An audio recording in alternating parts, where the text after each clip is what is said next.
नमस्कार मित्रांनो, दिव्य संस्कृती या चॅनलवरती आपणा सर्वांचे स्वागत आहे. मित्रांनो, सर्व दत्तपंथीयांना प्रमाणभूत वाटणारा मराठी ग्रंथ म्हणजे श्री गुरुचरित्र. त्याच गुरुचरित्राचा अध्याय 10वा आज आपण बघणार आहोत. श्री गुरुचरित्र अध्याय 10वा. ओम श्री गणेशाय नमः, श्री सरस्वते नमः, श्री गुरुभ्यो नमः, श्री कुलदेवताय नमः.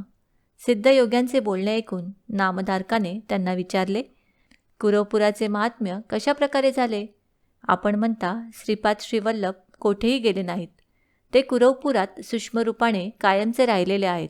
आणि पुढे असेही सांगता की दत्तात्रेयांचे अनेक अवतार झाले. हे कसे काय? नामधारकाने असे विचारले असता सिद्ध म्हणाले, अरे, श्रीगुरूंचे महात्म्य काय विचारतोस? ते सांगण्याच्या पलीकडे आहे. अरे, श्री गुरु दत्तात्रेय हे विश्वव्यापक परमात्मा आहेत. ते कुरवपूर क्षेत्रात राहत असले तरी ते जग उद्धारासाठी अनंत अवतार घेतात. भार्गवराम म्हणजे परशुराम आजही गुप्त रूपाने आहेतच. त्यांचेच पुढे श्रीरामादी अवतार झाले. भगवान विष्णू क्षीरसागरात आहेत, तरीही त्यांनी कल्याणासाठी भूतलावर अनेक अवतार घेतले. हे तुला माहीत आहे ना? सृष्टिक्रम अव्याहत परब्रह्मस्वरूप श्री दत्तात्रेय एका स्थानी कायम राहूनही कोठेही अवतार घेतात. श्रीपाद श्री वल्लभ कुरवपुरात गुप्तपणे राहत असे तरी त्यांनी आपल्या योगबळाने विविध काळी अवतार घेतले. हे लक्षात घे. गुरुभक्ती व्यर्थ जात नाही. गुरु आपल्या भक्तांची परीक्षा पाहतात. जे खरे भक्त असतात त्यांची ते कधीही उपेक्षा करत नाहीत.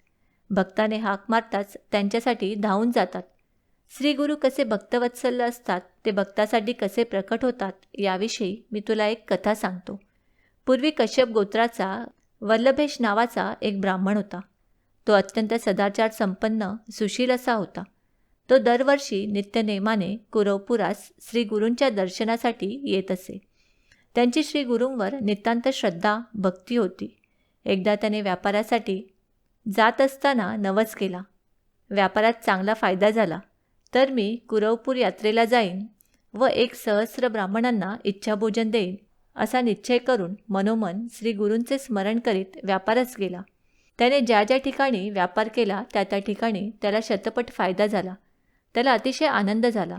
तो व्यापारात मिळालेले धन घेऊन श्री गुरूंचे नामस्मरण करीत कुरवपुरास निघाला. काही चोरांना हे समजतात त्यांनी त्याला लुटण्याचे ठरविले. अत्यंत सभ्य माणसाचे कपडे घातलेले ते चोर, आम्हीही श्रीपाद यतींच्या दर्शनासाठी निघालो आहोत अशी थाप मारून त्याच्याबरोबर जाऊ लागले. कुरवपुराजवळ येण्यापूर्वीच रात्रीच्या वेळी त्या चोरांनी त्या वल्लभेश ब्राह्मणाचा शिरच्छेद करून त्याच्याजवळचे द्रव्य लुबाडले. त्याच क्षणी भक्तांचे कैवारी कुरवपूर्वाचे श्रीगुरू श्रीपाद दिप्पाड देह धारण करून एका हातात त्रिशूल व दुसऱ्या हातात खडक घेऊन चोरांच्या पुढे प्रकट झाले. त्यांनी त्रिशूळाने त्या चोरांना ठार मारले. परंतु श्रीगुरू श्रीपादांना पाहताच क्षणी त्यातील एक चोर पळाला होता. तो नंतर त्यांच्या पुढे आला आणि हात जोडून म्हणाला, हे कृपावंत जगन्नाथा, मी निरपराधी आहे. हे माझ्याबरोबर असलेले या ब्राह्मणाला मारतील याची मला कल्पना नव्हती. मी केवळ यांच्याबरोबर प्रवास करीत होतो इतकेच. आपण सर्वज्ञ आहात. माझे अंतःकरण आपणास समजते. हे ऐकून श्रीपादयतींनी त्याला जवळ बोलाविले. त्याच्या हातात विभूती देऊन ते म्हणाले, ही विभूती या मृत झालेल्या ब्राह्मणावर टाक. मग त्या ब्राह्मणाचे मस्तक त्याच्या धडावर चिकटवले व मंत्र म्हणून सर्व अंगावर विभूती लावली. त्याच क्षणी तो ब्राह्मण जिवंत होऊन इकडे तिकडे पाहू लागला. इतक्यात सूर्योदय झाला.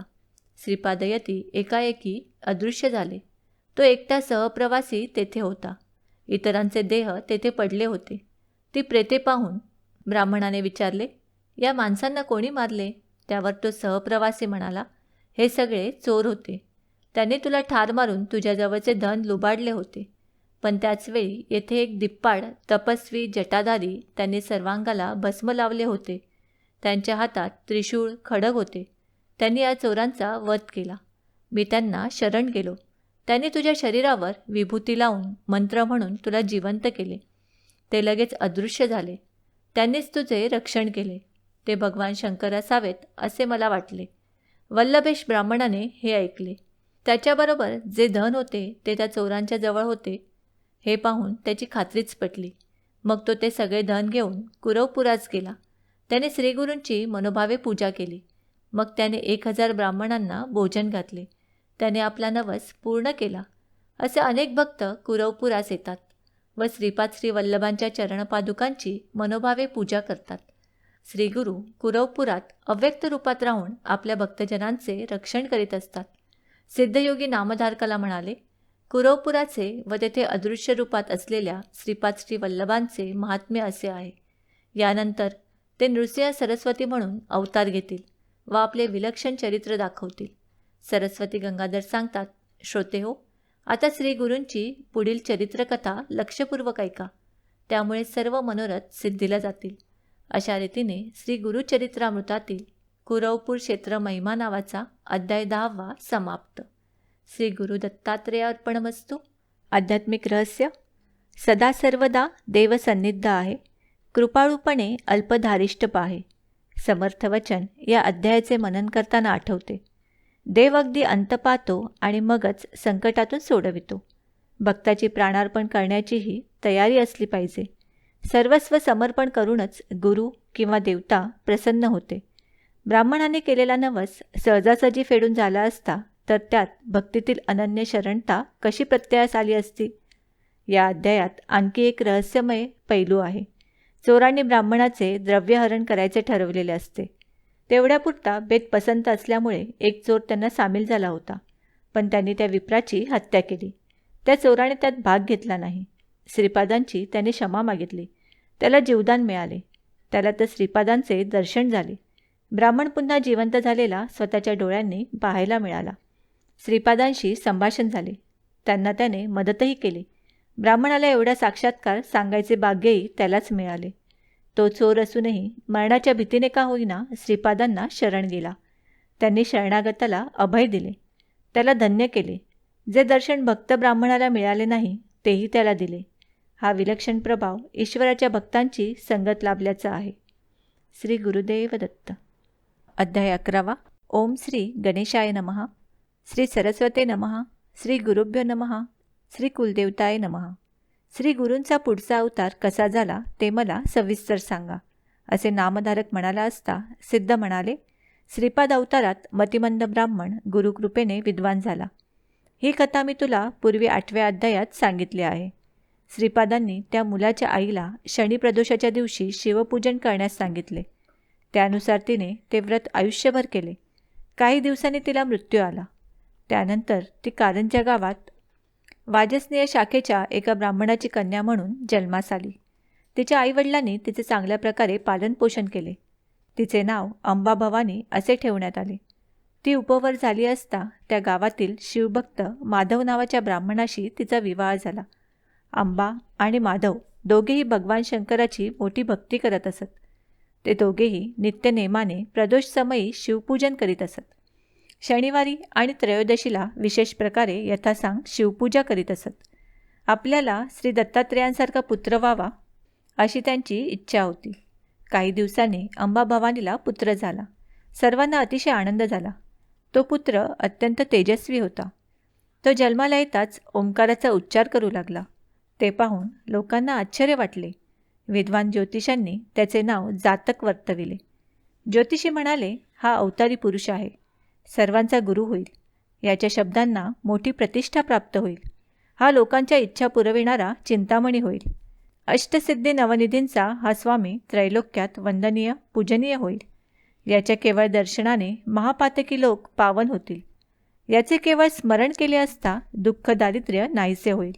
हा इच्छा पूर्ण करेल. मात्र हा विवाह करणार नाही. हा संन्यासी होईल. तुम्ही दोघे मोठे भाग्यवान पुण्यवान आहात. म्हणूनच तुम्हाला हा पुत्र लाभला. याचा नीट सांभाळ करा. याच्या इच्छेविरुद्ध जाऊ नका. ब्राह्मण ज्योतिषाने त्या मुलाला मोठ्या भक्तिभावाने नमस्कार केला. ज्योतिषाने वर्तविलेले ऐकून अंबा आणि माधव यांना अतिशय आनंद झाला. त्यांनी ज्योतिषाला सन्मानपूर्वक वस्त्रालंकार दिले. माधव ब्राह्मणाचा नवजात पुत्र ओंकार जपतो ही बातमी वाऱ्यासारखी गावभर पसरली. गावातील असंख्य स्त्रीपुरुष हे माधवाच्या घरी गर्दी करू लागले. आपल्या या पुत्राला आल्या गेलेल्यांची दृष्ट लागू नये म्हणून अंबा त्या पुत्राची खूप काळजी घेत होती. दृष्ट काढीत असे. त्याच्या गळ्यात गंडादोरा बांधत असे. अहो, केवळ लोकोद्धारासाठी ज्या परमात्म्याने अवतार धारण केला त्याला दृष्ट लागणार का? पण आईच ती काळजी घेणारच. मुलगा 10 दिवसांचा झाल्यावर त्याचे मोठ्या थाटात बारसे करण्यात आले. शालग्रामदेव असे त्याचे जन्मनाव व नरहरी असे पाळण्यातले नाव ठेवण्यात आले. नरहरी दिसामाजी वाढू लागला, पण तो ओंकाराशिवाय काहीच बोलत नसे. आईवडिलांनी त्याला बोलावयास शिकविण्याचे खूप प्रयत्न केले, पण त्याचा काहीही उपयोग झाला नाही. आपला हा सोन्यासारखा मुलगा मुका आहे की काय अशी त्यांना भीती वाटू लागली. नरहरी 7 वर्षाचा झाला. 8व्या वर्षी यांची मुंज करावयास हवी, पण मुक्या मुलाची मुंज कशी करायची, याला गायत्री मंत्र कसा शिकवायचा? भगवान शंकरांनी आपल्याला पुत्र दिला, पण तो मुका दिला, या विचाराने दुःखी झालेली अंबा भवानी रडू लागली. नरहरीने आपल्या आईचे दुःख ओळखले. मग त्याने घरातील एक लोखंडी पहार हाती घेतली. त्याच क्षणी ती पहार सोन्याची झाली. मग नरहरीने लोखंडी वस्तूंना हात लावला. त्या सगळ्या वस्तू सोन्याच्या झाल्या. तो चमत्कार पाहून नरहरीच्या आईवडिलांना मोठे आश्चर्य वाटले. ते त्याला जवळ घेऊन म्हणाले, बाळा, महात्मा आहेस, तू प्रत्यक्ष परमेश्वर आहेस, पण तू बोलत का नाहीस? तुझे बोबडे बोल ऐकण्याची आमची फार इच्छा आहे. तू आमची इच्छा पूर्ण कर. नरहरी हसला. त्याने शेंडी, जानवे, मेखला यांच्या खुणा करून तुम्ही माझी मुंज करा, म्हणजे मी बोलेन, असे खुणेने सुचविले. त्यामुळे त्याच्या आईवडिलांना अतिशय आनंद झाला. त्यांनी नरहरीची मुंज करायचे ठरविले. मग एका शुभमुहूर्ताला नरहरीची मुंज केली. माधवाने त्या निमित्ताने खूप दानधर्म केला. भोजन, दक्षिणा, मानपान यासाठी भरपूर खर्च केला. ते पाहून काही टवाळखोर लोक म्हणाले, माधवाने इतका खर्च कशासाठी केला? मुलाची मोठ्या ताटात मुंज केली, पण तो गायत्री मंत्र कसा शिकणार? या मुक्याला संध्या कोण शिकविणार? आणि नंतर हा वेदाभ्यास तरी कसा करणार? दुसरे टवाळखोर म्हणाले, काही का असेना, या निमित्ताने आपल्याला भोजन मिळाले, दक्षिणा मिळाली. हा मुलगा शिको नाहीतर न शिको. नरहरीची मुंज यथासांग पार पडली. माधवाने नरहरीला गायत्री मंत्राचा उपदेश केला. आणि काय आश्चर्य, नरहरीने गायत्री मंत्राचा स्पष्ट उच्चार केला. गायत्री मंत्र म्हणतच दीक्षाविधी पूर्ण झाल्यावर नरहरीची माता भिक्षा घेऊन आली. मातेने पहिली भिक्षा घालताच नरहरी खणखणीत स्वरात ऋग्वेद म्हणू लागला. दुसरी भिक्षा घालताच यजुर्वेद आणि तिसरी भिक्षा घालताच सामवेद म्हणू लागला. 7 वर्षाचा मुलगा सगळे वेद अस्खलित म्हणतो आहे हे ऐकून सर्व लोक आश्चर्याने थक्क झाले. ते म्हणू लागले, अहो, हा मुलगा प्रत्यक्ष श्री गुरु दत्तात्रेयांचाच अवतार दिसतो. सगळे लोक नरहरीचा जय जयकार करू लागले. त्याच्या चरणांना वंदन करू लागले. हा मुलगा मनुष्य स्वरूपातील परमेश्वराचा अवतार आहे याची सर्वांना खात्री पटली. आपल्या मुलाचे कौतुक पाहून माधव आणि अंबा आनंदाच्या डोही डुबू लागले. मग नरहरी आपल्या आईवडिलांच्या पाया पडून म्हणाला, मी आता तीर्थयात्रेला जातो. मी संन्यास घेणार आहे. मला परवानगी द्या. मग तो आईला म्हणाला, माते, तू मला भिक्षा मागण्याची आज्ञा केली आहेस. मी आता घरोघरी भिक्षा मागत तीर्थयात्रा करेन. नरहरीचे शब्द ऐकून अंबा रडू लागली. ती म्हणाली, माझी शिवपूजा फळास आली, म्हणून तर तुझ्यासारखा तेजस्वी पुत्र मिळाला. तू आमचा सांभाळ करशील अशी आम्हाला आशा होती. आता तू गेलास तर आम्हाला कोण आधार देणार? असे दुःखाने बोलत असतानाच ती बेशुद्ध पडली. नरहरीने तिला सावध केले. तो तिला समजावीत म्हणाला, माते, मला जे कार्य नेमून दिले आहे त्यासाठी मला गृहत्याग करावाच लागेल, पण तुम्ही शोक करू नका. तुम्हाला 4 पुत्र होतील. ते तुमची उत्तम सेवा करतील. माझे बोलणे खोटे ठरणार नाही. असे बोलून त्याने वरदहस्त तिच्या मस्तकी ठेवला. त्याच क्षणी तिला पूर्वजन्माचे स्मरण झाले. तिला हेही कळले की आपला नरहरी म्हणजेच श्रीपाद श्री वल्लभ. नरहरी तिला म्हणाला, माते, मी तुला हे गतजन्मीचे ज्ञान जाणीवपूर्वक दिले आहे. हे गुप्त ठेव. मी संन्यासी आहे. संसारापासून अलिप्त आहे. आता मी तीर्थयात्रा करीत फिरणार आहे. मला निरोप दे. नरहरीने इतके सांगितले तरीसुद्धा अंबा त्याला म्हणाली, आज तू गेलास की मला कधीही दिसणार नाहीस. तुझ्याशिवाय मी जिवंत कशी राहू? इतक्या लहानपणी संन्यास घेण्याची काय आवश्यकता? धर्मशास्त्रानुसार मनुष्याने 4 आश्रम क्रमाक्रमाने आचरावे. ब्रह्मचर्याश्रम वेदपठन करावे. मग गृहस्थाश्रम स्वीकारावा. सर्व इंद्रिये तृप्त करावीत. यज्ञादी कर्मे करावीत. मग तपाचरणास जाऊन शेवटी संन्यास घ्यावा. सिद्धयोगी नामधारकाला म्हणाले, नरहरीने मातेला जे तत्वज्ञान सांगितले तेच मी तुला सांगणार आहे, ते ऐक. अशा रीतीने श्री गुरुचरित्रामृतातील श्री गुरु नरहरीच बालचरित्र लीलावर्णन नावाचा अध्याय 11वा समाप्त. श्री गुरु दत्तात्रेयार्पणमस्तु. आध्यात्मिक रहस्य. 11व्या अध्यायात नरहरी या नावाने श्रीपादांनी कसा जन्म घेतला व विप्रस्त्रीची पूर्वजन्मीची इच्छा पूर्ण कशी केली यापासून कथेला प्रारंभ होतो. नरहरी हा मुळातच प्रपंच जीव नव्हे, त्यामुळे तो जन्मापासून लौकिक भाषा बोलत नव्हता आणि उपनयन झाल्यावर सर्व वेद म्हणू लागला. जन्मांतरीचे ज्ञान सिद्धाच्या बाबतीत पुनर्जन्मातही अबाधित राहते. इतर ते विसरतात. आपल्या आईला त्यांनी डोक्यावर हात ठेवून पूर्वजन्मीचे स्मरण करून दिले. गीतेत श्रीकृष्ण अर्जुनाला सांगतो, हा योग मी पूर्वी विवस्वानाला सांगितला व त्याने इक्ष्वाकूला सांगितला, पण कालगतीने हा योग नष्ट झाला. तोच मी तुला सांगतो. तेव्हा अर्जुन विचारतो, विवस्वान फार पूर्वी होऊन गेला, तू आत्ताचा आहेस, मग तो हा योग त्याला केव्हा सांगितलास? तेव्हा कृष्ण म्हणतो, माझे व तुझे यापूर्वी अनेक जन्म होऊन गेले, त्यांचे सर्वांचे मला स्मरण आहे, पण तुला मात्र नाही. नरहरीला पूर्वजन्मीचे ज्ञान व स्मरण अबाधित आहे व त्याच्या आईला नाही, कारण श्रीपाद हे मायातीत आहेत. ते उपाधींनी अक्ष होत नाहीत आणि मला पुत्र हवा, तो ज्ञानी हवा, जगवंद्य हवा, माझे वृद्धपणी रक्षण कोण करील अशा वासना असणारी आई मात्र मायेने मोहित होऊन हा माझा मुलगा आहे असे समजते. बालवयातच गर्भर सोनेत सोने केवळ दृष्टीपथाने करणाऱ्या त्या बालकाबद्दल जरी तिचा ममत्व भ्रमाचा निराश थोडा वेळ झाला तरी संन्यास बालवयात घेऊ नये वगैरे युक्तिवाद करताना तेच ममत्व बुद्धीचा आधार घेऊन पुढे येते हे लक्षणीय आहे. अवतारी पुरुषांच्या जन्मदात्या मातापितरांना दुःख व शोक यांना तोंड द्यावे लागतेच. देवकी, कौसल्या ही उदाहरणे तर सर्वश्रुतच आहेत. थोडा शोध घेतला तर अशी अनेक उदाहरणे आपल्याला सापडतील. कसाला उतरते तेच सोने. श्री गुरुदेव दत्त. अध्याय 12वा. श्री गुरुचरित्र अध्याय 12वा. ओम श्री गणेशाय नमः. श्री सरस्वते नमः. श्री गुरुभ्यो नमः. श्री कुलदेवताय नमः. सिद्धयोगी नामधारकाला म्हणाले, नरहरीला त्याच्या अंबामाताने संन्यास न घेण्याविषयी अनेक वार विनविले, पण त्याचा काहीही उपयोग झाला नाही. नरहरी तिला समजावीत म्हणाला, माते, तू मला थांबवण्याचा आग्रह करीत आहेस, पण शरीर हे क्षणभंगूर आहे, संपत्ती अशाश्वत आहे, मनुष्याला मृत्यू कधी येईल हे सांगता येणार नाही. म्हणून हा देह आहे तोपर्यंत धर्मसंग्रह करावा. माणसाचे केव्हा काय होईल हे सांगता येणार नाही. मनुष्याचे आयुष्य क्षणाक्षणाला कमी होत असते. वृक्षाच्या पानावरील पाण्याच्या थेंबाप्रमाणे हे आयुष्य आहे. कधी गळून पडेल सांगता येणार नाही. समुद्राकडे धावणारी नदी मागे फिरत नाही, त्याप्रमाणे आयुष्य परत मिळत नाही.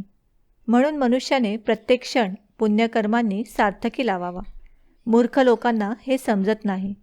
ते आयुष्यभर बायका मुले, घरदार, संपत्ती यातच गुंतून पडतात. ज्याला यमप्रिय आहे त्याने खुशाल संसारात नाहीतर आळसात आयुष्य घालवावे. पण ज्याला आत्मज्ञान हवे असेल, मोक्ष मुक्ती मिळवायची असेल, त्याने विलंब न लावता धर्मसाधना करावी. मी तेच करणार आहे, म्हणून तू मला अडवू नकोस. नरहरीने केलेला हा उपदेश ऐकून त्याच्या आईवडिलांना व तेथे असलेल्या लोकांना मोठे आश्चर्य वाटले. आपला मुलगा इतक्या लहान वयात जीवनाचे केवढे तत्त्वज्ञान सांगतो आहे हे पाहून आईवडिलांना धन्यता वाटली.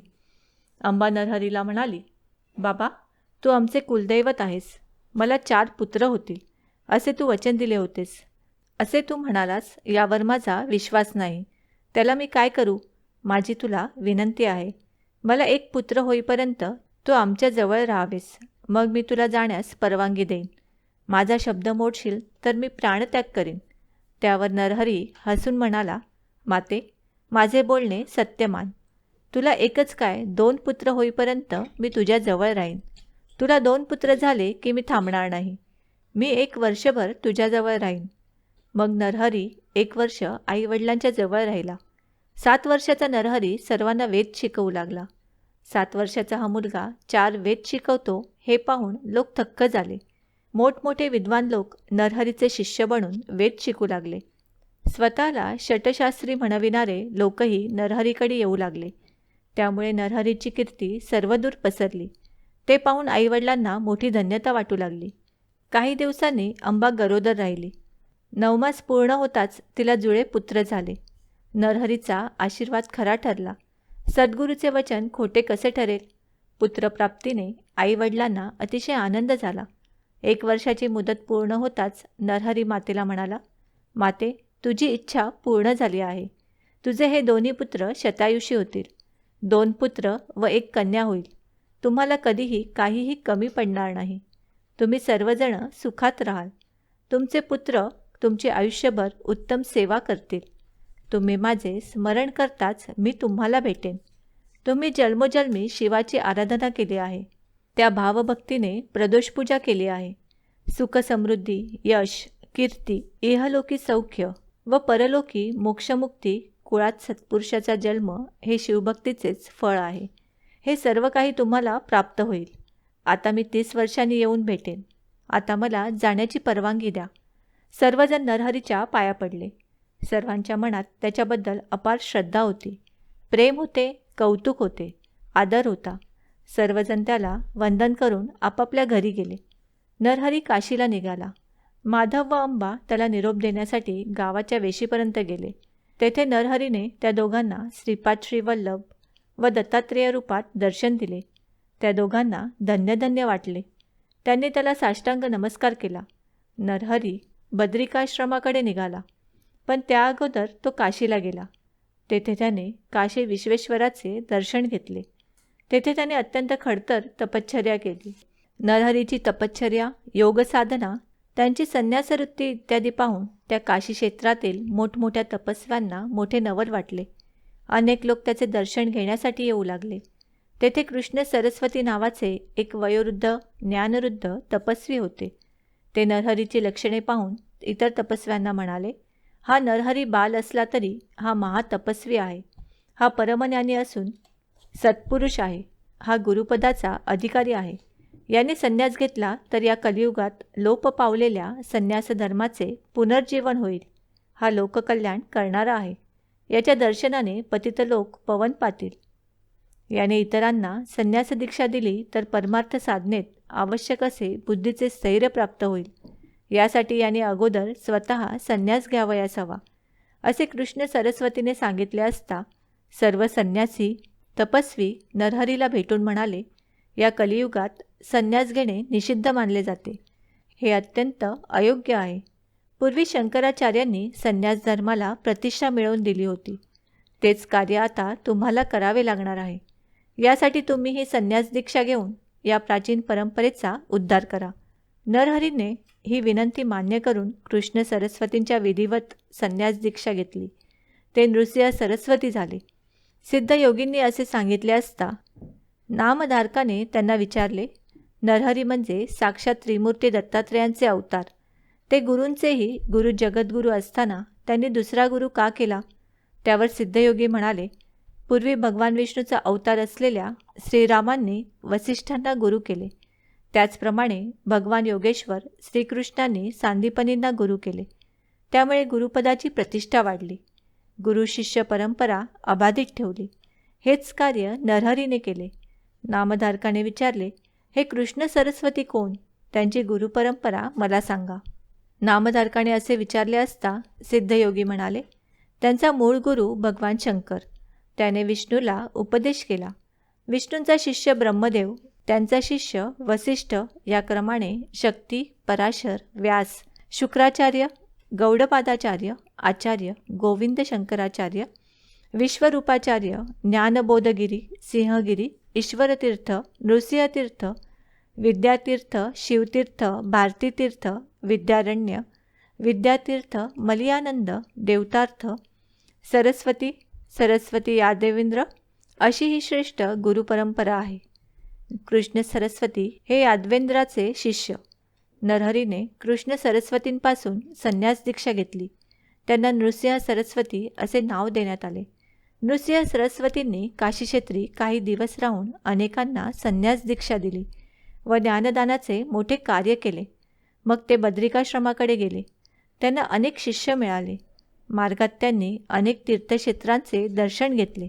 संगमाचे दर्शन घेऊन ते प्रयागक्षेत्री गेले. प्रयागक्षेत्री असताना त्यांना माधव नावाचा ब्राह्मण भेटला. त्याला ब्रह्मज्ञानाचा उपदेश करून संन्यास दीक्षा दिली, तर त्याला माधव सरस्वती असे नाव दिले. सरस्वती गंगाधर श्री गुरुचरित्र सांगत आहेत.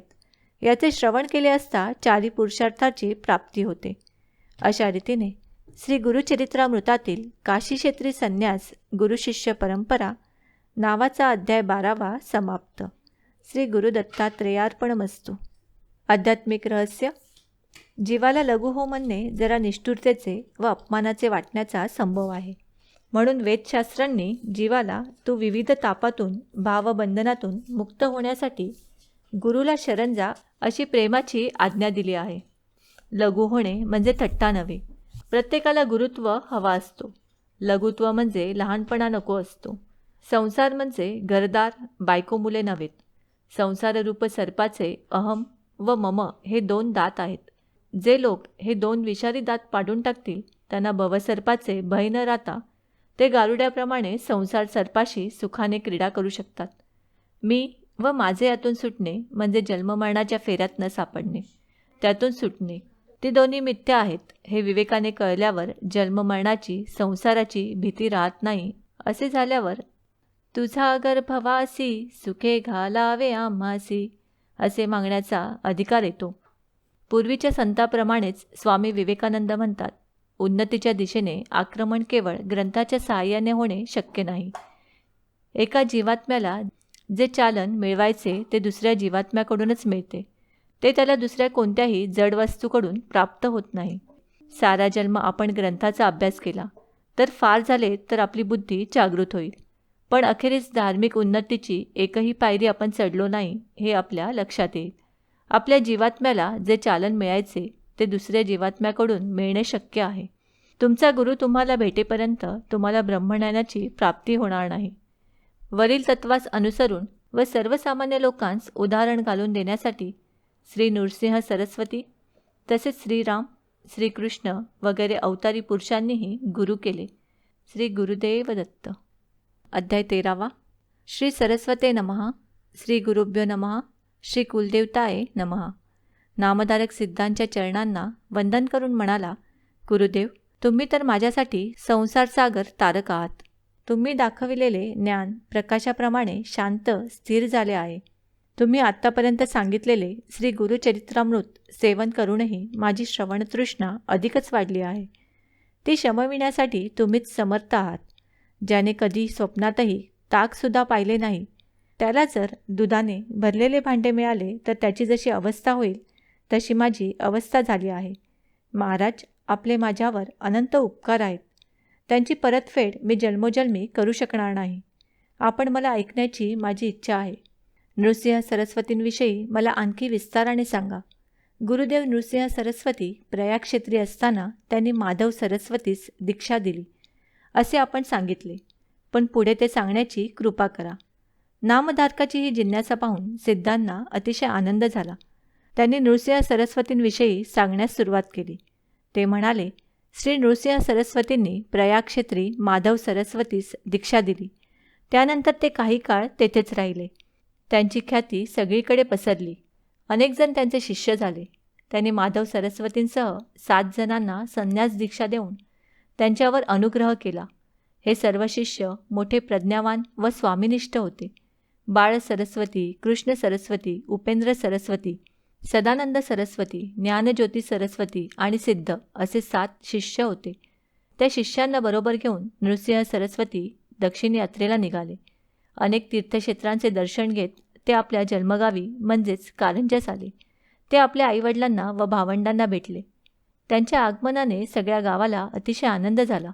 श्री नृसिंह सरस्वती म्हणजे साक्षात श्री दत्तात्रेयच अशीच सर्वांची दृढ श्रद्धा होती. लोकांनी आपापल्या घरी त्यांची मोठ्या भक्तिभावाने पूजा केली. त्यांच्या आईवडिलांनीही त्यांची मोठ्या भक्तिभावाने पूजा केली.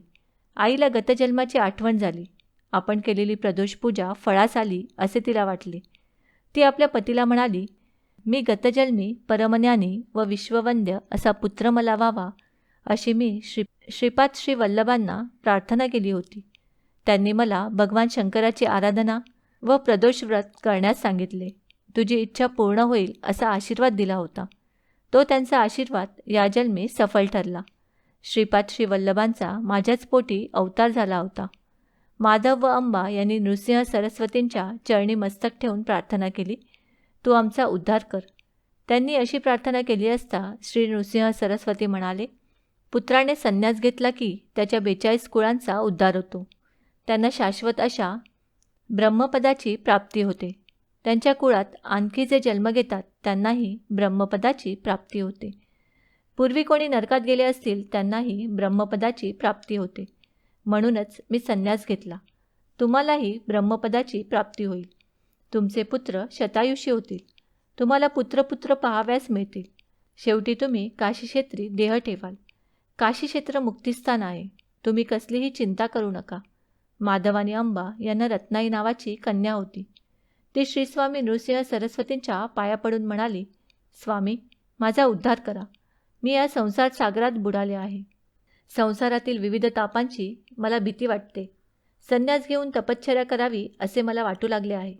तिने अशी विनंती केली असता श्री गुरु नृसिंह सरस्वती म्हणाले, स्त्रियांनी आपल्या पतीला शिवस्वरूप मानून त्याची सेवा करावी.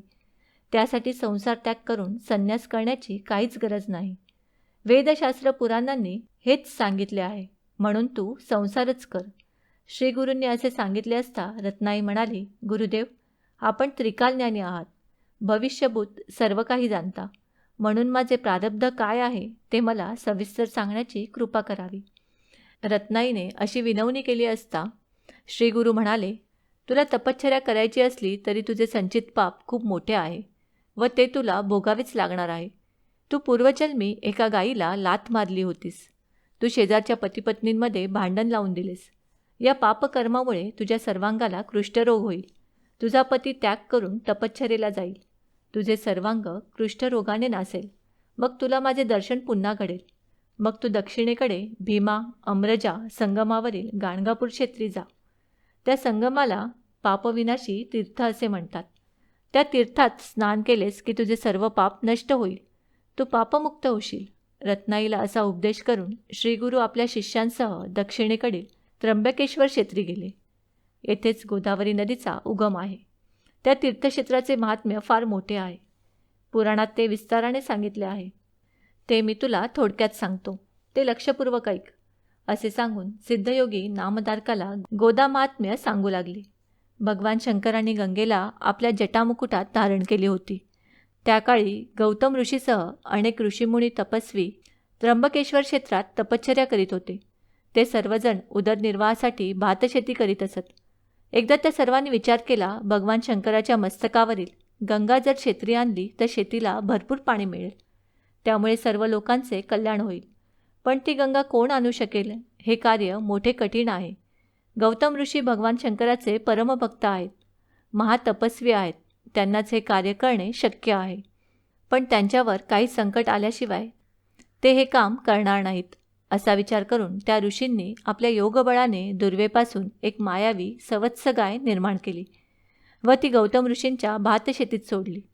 तिला घालवून देण्यासाठी गौतमाने दर्भाची एक काडी तिच्या दिशेने फेकली. अन्य ऋषींच्या योगबलाने त्या काडीचे शस्त्र झाले. त्या शस्त्राच्या आघाताने ती गाय तडफडून मेली. गोहत्या म्हणजे महापाप. ते गौतमांच्या हातून घडले. त्यांनी अन्य ऋषींना त्याविषयी विचारले असता ते म्हणाले, तुम्ही गंगा नदीला पृथ्वीवर आणा. तिच्या पाण्यात स्नान केल्याशिवाय तुम्ही पापमुक्त होणार नाही. गौतम ऋषीने ते मान्य केले. मग त्यांनी कठोर तपश्चर्या करून शंकरांना प्रसन्न केले. प्रसन्न झालेले शंकर हवा असेल तो वर माग असे म्हणाले.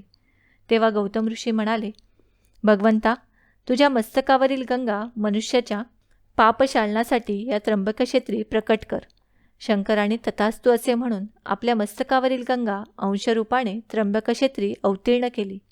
गौतमांच्या तपश्चर्येने ती अवतीर्ण झाली म्हणून तिला गौतमी असे म्हणतात. गौतमी म्हणजेच गोदा. तिला दक्षिण गंगा असेही म्हणतात. या नदीत स्नान केले असता मनुष्य पापमुक्त होतो असे या नदीचे थोर महात्म्य आहे. माधवारण्य स्तवन करीत म्हणाले, अहो जगद्गुरू, आपण साक्षात त्रैमूर्तींचा अवतार आहात. आपण लोकांना सामान्य मनुष्य वाटता, पण आपण खरोखर परमपुरुष जगज्योती आहात. आपण लोकोद्धारासाठी या भूमीवर अवतरला आहात. आज मला आपले चरणदर्शन झाले. मी खरोखरच कृतार्थ धन्य झालो. माधवारण्यांनी केलेल्या स्तवनाने श्रीगुरू प्रसन्न झाले आहेत. ते म्हणाले, तुझी तपश्चर्या सफल झाली आहे. तुला ब्रह्मपदाची प्राप्ती होईल. तू जी मानसपूजा सेवा करीत आहेस तशीच करीत राहा. तुला प्रत्यक्ष दत्तात्रेयांचे दर्शन घडेल. याबद्दल जराही शंका धरू नकोस. माधवारण्यांना असे आश्वासन देऊन श्री गुरु गंगातीरावरील वासर ब्रह्मेश्वर क्षेत्री आले. त्यांनी सर्व शिष्यांसह गंगा स्नान केले. त्यावेळी पोटदुखीने अगदी त्रस्त झालेला एक ब्राह्मण नदीवर येऊन गडबडा लोळू लागला. पोटदुखीने तो अगदी कासावीस झाला होता. त्याला अन्न पचत नसे. अन्न त्याचा शत्रू झाला होता. त्यामुळे तो नेहमीच उपाशी असे. भोजन केले रे केले की त्याच्या पोटात प्राणांतिक वेदना होत असत. आत्महत्या करावी असे त्याला वाटत असे. तो कधीतरी 15 दिवसांनी भोजन करीत असे. आदल्या दिवशी महानवमीला त्याने मिष्टान्न भोजन केले होते. वेदना असह्य होत होत्या. त्यावेळी तो स्वतःशीच म्हणाला, आता जगण्यात काही अर्थ नाही. या वेदना सोसण्यापेक्षा गंगेत जीव द्यावा. अन्न हा प्राण, अन्न हेच जीवन असे म्हणतात, पण अन्नच माझा वैरी झाला आहे. आता जगणे नकोच, आता मेलेले बरे. असा विचार करून त्याने पोटाशी दगड बांधून जीव देण्यासाठी गंगेत प्रवेश केला. भगवान शंकराचे स्मरण करून तो म्हणाला, मी भूमीला भार झालो. मी आयुष्यात कसलाही परोपकार केला नाही. कुणालाही अन्नदान केले नाही. या पूर्वीच्या जन्मात मी जे कर्म केले त्याचेच हे मी फळ भोगतो आहे. मी ब्राह्मणाच्या तोंडचा घास हिरावून घेतला. गोहत्या केली. कुणाचा तरी विश्वासघात केला. पुंज अर्धवट केली. गुरूंची निंदा केली. आईवडिलांची अवज्ञा केली. म्हणून मला हे दुःख भोगावे लागत आहे. किंवा मी ब्राह्मणांचा अपमान केला असेल. दारी आलेल्या अतिथीला अन्न दिले नसेल. कुणाच्या तरी शेताला आग लावली असेल. आईवडिलांचा त्याग केला असेल. या पापांमुळेच मला या जन्मी हे दुःख भोगावे लागत आहे, अशी त्याने खूप आत्मनिंदा केली. आता आत्महत्येशिवाय तरणोपाय नाही, असा विचार करून तो नदीच्या पाण्यात शिरला. श्रीगुरूंनी त्या ब्राह्मणाला पाहिले. त्यांनी आपल्या शिष्यांना पाठवून त्या ब्राह्मणाला बोलावून घेतले. मग श्रीगुरू त्याला म्हणाले, अरे, आत्महत्या हे महापाप आहे. तू कशासाठी आत्महत्या करीत आहेस? मला सगळे काही सांग. त्या ब्राह्मणाने आपल्या पोटदुखीबद्दल सर्व काही सांगितले. ते ऐकताच श्रीगुरू म्हणाले, तू कसलीही चिंता करू नकोस. तुझे दुखणे गेलेच समज. माझ्याजवळ त्याच्यावर औषध आहे. आता तू पोटभर जेवू शकशील. तुझे पोट दुखणार नाही. कसलीही शंका धरू नकोस. घाबरू नकोस. हे ऐकताच त्या ब्राह्मणाला अगदी हायसे वाटले. त्याचवेळी तेथे एक ब्राह्मण आला. तो ग्रामाधिकारी होता. श्रीगुरूला वंदन करून म्हणाला, आज आपले दर्शन झाल्याने मी पावन झालो. श्रीगुरूंनी त्याची विचारपूस केली. तेव्हा तो म्हणाला, मी कौंडिन्य गोत्री आपस्तंभ शाखेचा ब्राह्मण असून माझे नाव सायनदेव आहे. मी कडगंजी नावाचा रहिवासी असून पोटासाठी सेवा चाकरी करतो. मी एका यवनाकडे चाकरी करीत असून 1 वर्षापासून गावाचा अधिकारी म्हणून काम करतो. आज आपले दर्शन झाले, मी धन्य झालो. आपणच या विश्वाचे तारक आहात. आज आपल्या दर्शनाने माझे जन्मांजन्मांतरीचे पाप नाहीसे झाले. ज्याच्यावर आपला अनुग्रह होतो तो हा संसार सागर तरून जातो. गंगा मनुष्याचे पाप नाहीसे करते. चंद्र ताप नाहीसा करतो व कल्पवृक्ष दारिद्र्य नाहीसे करतो. परंतु एका सद्गुरूंच्या दर्शनाने या तिन्ही गोष्टी नाहीशा होतात. सायनदेवाचे असे स्तवन केले असता श्रीगुरू प्रसन्न झाले. ते म्हणाले, सायनदेवा, हा ब्राह्मण पोटदुखीने अगदी बेजार झाला आहे. तो आत्महत्या करण्यास निघाला होता, पण मी त्याला थांबविले व त्याला खूप भूक लागली आहे. त्याला तुझ्या घरी ने व त्याला उत्तम भोजन दे. त्यावर सायनदेव म्हणाला, महाराज, मी याला भोजन दिले आणि त्याचे प्राण गेले तर ब्रह्महत्येचे पाप मला लागेल. श्रीगुरू म्हणाले, तसे काही होणार नाही. तू चिंता करू नकोस. मी सांगितले तसे कर. ते अन्न खाल्ल्यानेच हा व्याधीमुक्त होईल. सायनदेव म्हणाले, स्वामी महाराज, आज तुम्ही माझ्या घरी भोजन करावे अशी माझी फार इच्छा आहे. श्रीगुरूंनी ते आनंदाने मान्य केले. मग सायनदेव आपल्या घरी गेला. पोटदुखी असलेला तो ब्राह्मणही त्याच्याबरोबर गेला. सिद्धयोगी नामधारकाला म्हणाले, नामधारका, त्याचवेळी आम्हीही तेथेच होतो. श्रीगुरू भिक्षेसाठी म्हणून निघाले. ते कबूल केल्याप्रमाणे आपल्या शिष्यांसह सायनदेवाच्या घरी गेले. सायनदेवाला व त्याच्या पत्नीला अतिशय आनंद झाला. त्यांनी श्रीगुरूंचे स्वागत करून त्यांची यथासांग षोडोपचारे पूजा केली. त्यांच्याबरोबर आलेल्या सर्व शिष्यांनाही वंदन केले. त्यांच्या भक्तिभावाने प्रसन्न झालेल्या श्रीगुरूंनी सायनदेवांना आशीर्वाद दिला. तुम्हाला उत्तम दीर्घायुष्य संतती प्राप्त होईल. तुमच्या वंशाची वृद्धी होईल. तुमच्या वंशात गुरुभक्तीची परंपरा कायम राहील. या वरदानाने सायनदेवास व त्याची पत्नी जावई यांना अतिशय आनंद झाला. त्यांनी श्रीगुरूंना, त्यांच्या सर्व शिष्यांना व त्या पोटदुखी असलेल्या ब्राह्मणाला सुग्रास भोजन दिले. श्रीगुरूंच्या आज्ञेने तो व्याधिग्रस्त ब्राह्मणही पोटभर जेवला आणि श्रीगुरूंच्या कृपाशीर्वादाने त्याच क्षणी व्याधीमुक्त झाला. ते पाहून सर्वांना मोठे आश्चर्य वाटले. सिद्धयोगी नामधारकाला म्हणाले, नामधारका, सूर्योदय झाला असता अंधार शिल्लक राहील का? श्री गुरु दत्तात्रयांची कृपा झाली असता मनुष्याचे पाप, ताप, दैन्य, दुःख राहीलच कसे? श्रीकृपा झाली असता मनुष्याचे जन्मजन्मांतरीचे सर्व दोष नाहीसे होतात. ग्रंथकार सरस्वती गंगाधर श्री गुरुचरित्र विस्ताराने सांगत आहे. ज्याला आपले कल्याण व्हावे असे वाटते त्याने ते श्रद्धापूर्वक एकाग्र चित्ताने श्रवण करावे. जे कोणी हे श्री गुरुचरित्र भक्तिभावाने श्रवण करतील त्यांना कोणतेही दुःख भोगावे लागणार नाही.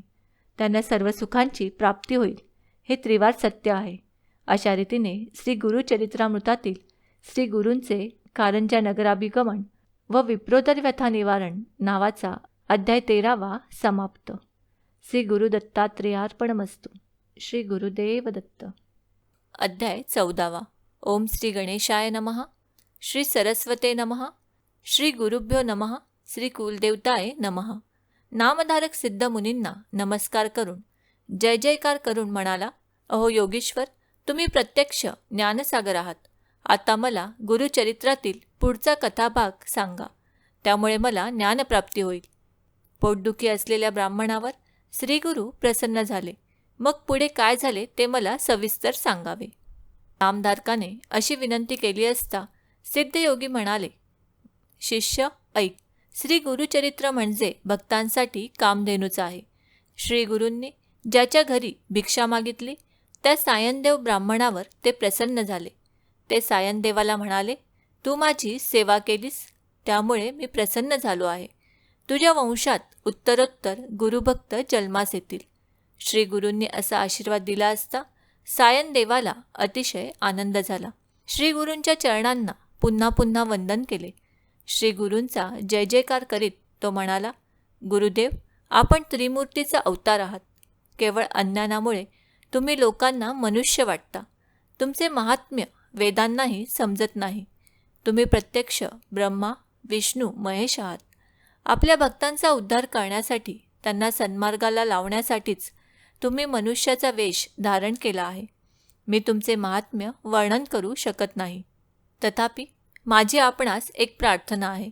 माझ्या कुळात भक्तीची परंपरा कायम राहो. माझ्या कुळातील सर्वांना पुत्रपौत्रादी सर्व सुखे प्राप्त होत शेवटी परलोकी त्यांना सद्गती लाभो, अशी प्रार्थना करून सायनदेव म्हणाला, गुरुदेव, मी सध्या एका मोठ्या संकटात आहे. मी ज्या यवनाकडे सेवा चाकरी करतो तो अत्यंत क्रूर, दृष्ट बुद्धीचा आहे. तो दरवर्षी ब्राह्मणांना ठार मारतो. आज त्याने मला ठार मारण्याचे ठरविले आहे. त्यासाठीच त्याने मला बोलाविले आहे. आज मी त्याच्याकडे गेलो की तो नक्कीच माझे प्राण घेईल. गुरुदेव, आज मला तुमचे चरण दर्शन झाले आहे. मला त्या यवनाकडून मरण कसे येणार? सायनदेव असे म्हणाला असता श्रीगुरू त्याच्या मस्तकावर वरदहस्त ठेवून म्हणाले, तू कसलीही काळजी करू नकोस. तू मनात भीती न बाळगता त्या यवनाकडे जा. तो तुझे काहीही वाईट करणार नाही. तो तुला अगदी प्रेमाने परत पाठवील. तू परत येईपर्यंत मी इथेच थांबणार आहे. तू परत आलास की मी इथून जाईन. तू माझा भक्त आहेस. तुला वंशपरंपरागत सर्व सुखे प्राप्त होतील. श्रीगुरूंनी असा वर दिला असता आनंदित झालेला सायनदेव त्या यवनाकडे गेला. सायनदेवाने त्या यवनाकडे पाहिले तर काय, तो क्रूर यवन त्याला यमासारखा वाटला. सायनदेवाला पाहताच तो यवन क्रोधाने लालेलाल झाला. त्याला तो अग्नीसारखा भयंकर तेजस्वी दिसू लागला. अत्यंत संतापलेला तो यवन घरात गेला. इकडे सायनदेव मनात श्रीगुरूंचे चिंतन करीत होता. वाळवीला क्रोध आला तरी ती अग्नीस स्पर्श करू शकत नाही. त्याप्रमाणेच ज्यांवर गुरुकृपा असते त्यास क्रूरदृष्ट काय करील बरे? किंवा एखाद्या गरुडाच्या पिल्लास देखील सर्प कधीही ग्रासू शकत नाही. तशीच त्या ब्राह्मणावर गुरुकृपा होती, किंवा ज्याप्रमाणे एखाद्या सिंहावर ऐरावत कधीही हल्ला करीत नाही, त्याचप्रमाणे गुरुकृपा झालेल्यास कलिकाळाचे भय नसते. ज्याच्या हृदयात गुरुस्मरण चालू असते त्याला कसलीही भीती असत नाही, त्याला मृत्यूचीही भीती नसते. ज्याच्यावर श्रीगुरूंची कृपा असते त्याला मुळातच यमाची भीती असत नाही. त्या यवनास चक्कर येऊ लागली. अशा स्थितीत तो आडवा झाला. त्याला झोप आली. त्याला एक स्वप्न पडले. कोणीतरी एक तेजस्वी ब्राह्मण त्याच्या शरीरावर शस्त्राचे घाव घालून त्याचे शरीर अवयव तोडीत आहे. अत्यंत घाबरलेल्या त्या यवनाला जाग आली. तो धावतच घराबाहेर आला. हा काय चमत्कार आहे हे त्याला समजेना. तेथे भयभीत होऊन म्हणाला, आपल्याला इकडे कोणी बोलावले? आपण कृपा करून परत जा. अशी विनंती करून त्या यवनाने सायनदेवाला वस्त्रालंकार देऊन निरोप दिला. सायनदेवाला आनंद झाला. त्याने सुटकेचा श्वास सोडला. त्याच्या जीवावर बेतलेले संकट नाहीसे झाले होते. त्या यवनाने सायनदेवाला परत जाण्याची विनंती केली असता आनंदित झालेला सायनदेव धावतच श्रीगुरूंना म्हणजेच श्री नृसिंह सरस्वतींना भेटण्यासाठी गेला. नदी तीरावर सद्गुरू श्री नृसिंह सरस्वती आपल्या शिष्यांच्या समवेत बसले होते. सायनदेवाने श्रीगुरूंच्या चरणांवर मस्तक ठेवले. त्याने श्रीगुरूंचे स्तवन करून सगळा वृत्तांत सांगितला. त्यावेळी आम्ही आता दक्षिणेकडे तीर्थयात्रेसाठी जात आहोत असे श्रीगुरूंनी सांगितले. हे ऐकताच सायनदेव हात जोडून म्हणाला, गुरुदेव, मलाही तुमच्याबरोबर न्या. तुमच्याशिवाय मी एक क्षणही राहू शकत नाही. आपणच रक्षणकर्ते आहात. आपल्यामुळेच मला जीवदान मिळाले आहे. भगीरथाने आपल्या पूर्वजांच्या उद्धारासाठी गंगा आणली, त्याप्रमाणे तुम्ही मला भेटला आहात. आपण भक्तवत्सल आहात. मग माझा त्याग का करता? आता काही झाले तरी मी आपल्याबरोबर येणारच. असे म्हणून सायनदेवाने श्रीगुरूंच्या चरणांना मिठी मारली. सायनदेवाने अशी विनवणी केली असता प्रसन्न झालेले श्री गुरु नृसिंह सरस्वती त्याला समजावीत म्हणाले, सायनदेवा, आम्ही दक्षिणेकडे तीर्थयात्रेसाठी जात असलो तरी 15 वर्षांनी पुन्हा तुला दर्शन देऊ. आम्ही तुझ्या गावाजवळच राहू. मग तू आपल्या पुत्र कलत्रासह मला भेटावयास ये. आता तू कसलीही चिंता करू नकोस. तुझी सर्व संकटे नाहीशी झाली आहेत. असे आश्वासन देऊन श्रीगुरूंनी सायनदेवाच्या मस्तकावर वरदहस्त ठेवला. मग ते आपल्या शिष्यांसह तीर्थयात्रा करीत वैजनाथ क्षेत्री आले. तेथे ते गुप्तपणे राहिले. ही कथा ऐकल्यावर नामधारकाने सिद्धमुनींना विचारले, श्रीगुरू, नृसिंह सरस्वती वैजनाथ क्षेत्री गुप्तपणे का राहिले? त्यांचे जे शिष्य होते त्यांना कोठे ठेवले? सर्व इच्छा पूर्ण करणारे श्री गुरुचरित्र म्हणजे साक्षात कामधेनूच आहे. सिद्धयोगी ते नामधारकाला सविस्तर सांगत आहेत. श्री गुरु नृसिंह सरस्वती दक्षिणेकडे तीर्थयात्रेला गेले. ती सुरस कथा पुढील अध्यायात आहे. ती ऐकण्यासाठी मन एकाग्र करा. अशा रीतीने श्री गुरुचरित्रामृतातील क्रूरयवन शासन सायनदेव वरप्रदान नावाचा अध्याय 14वा समाप्त झाला. श्री गुरुदत्तात्रेयार्पणमस्तु. श्री गुरुदेव दत्त. अध्याय 15वा. ओम श्री गणेशाय नमः. श्री सरस्वते नमः. श्री गुरुभ्यो नमः. श्री कुलदेवताय नमः.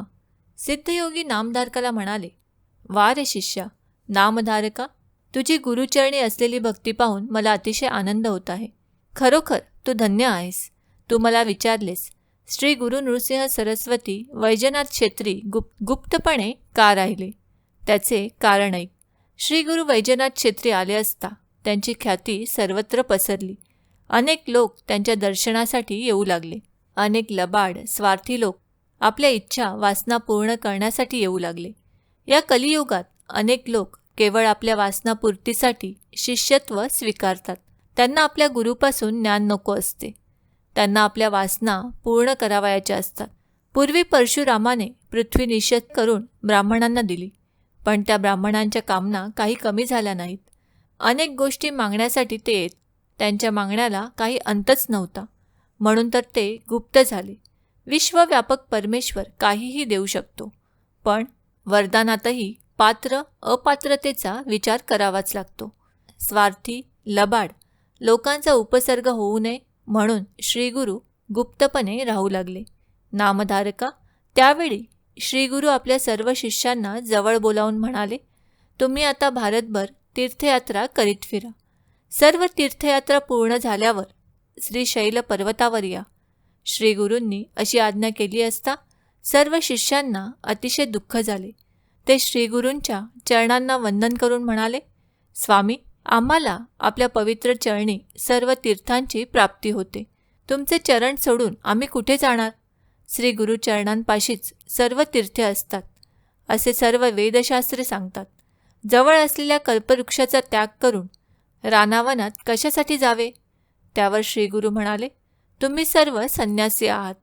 जो संन्यासी आहे त्याने एकाच जागी 5 दिवसांपेक्षा अधिक काळ राहू नये. म्हणून तुम्ही सर्वत्र भ्रमण करा. तुमचे मन स्थिर होईल. मग एकाच जागी राहावे.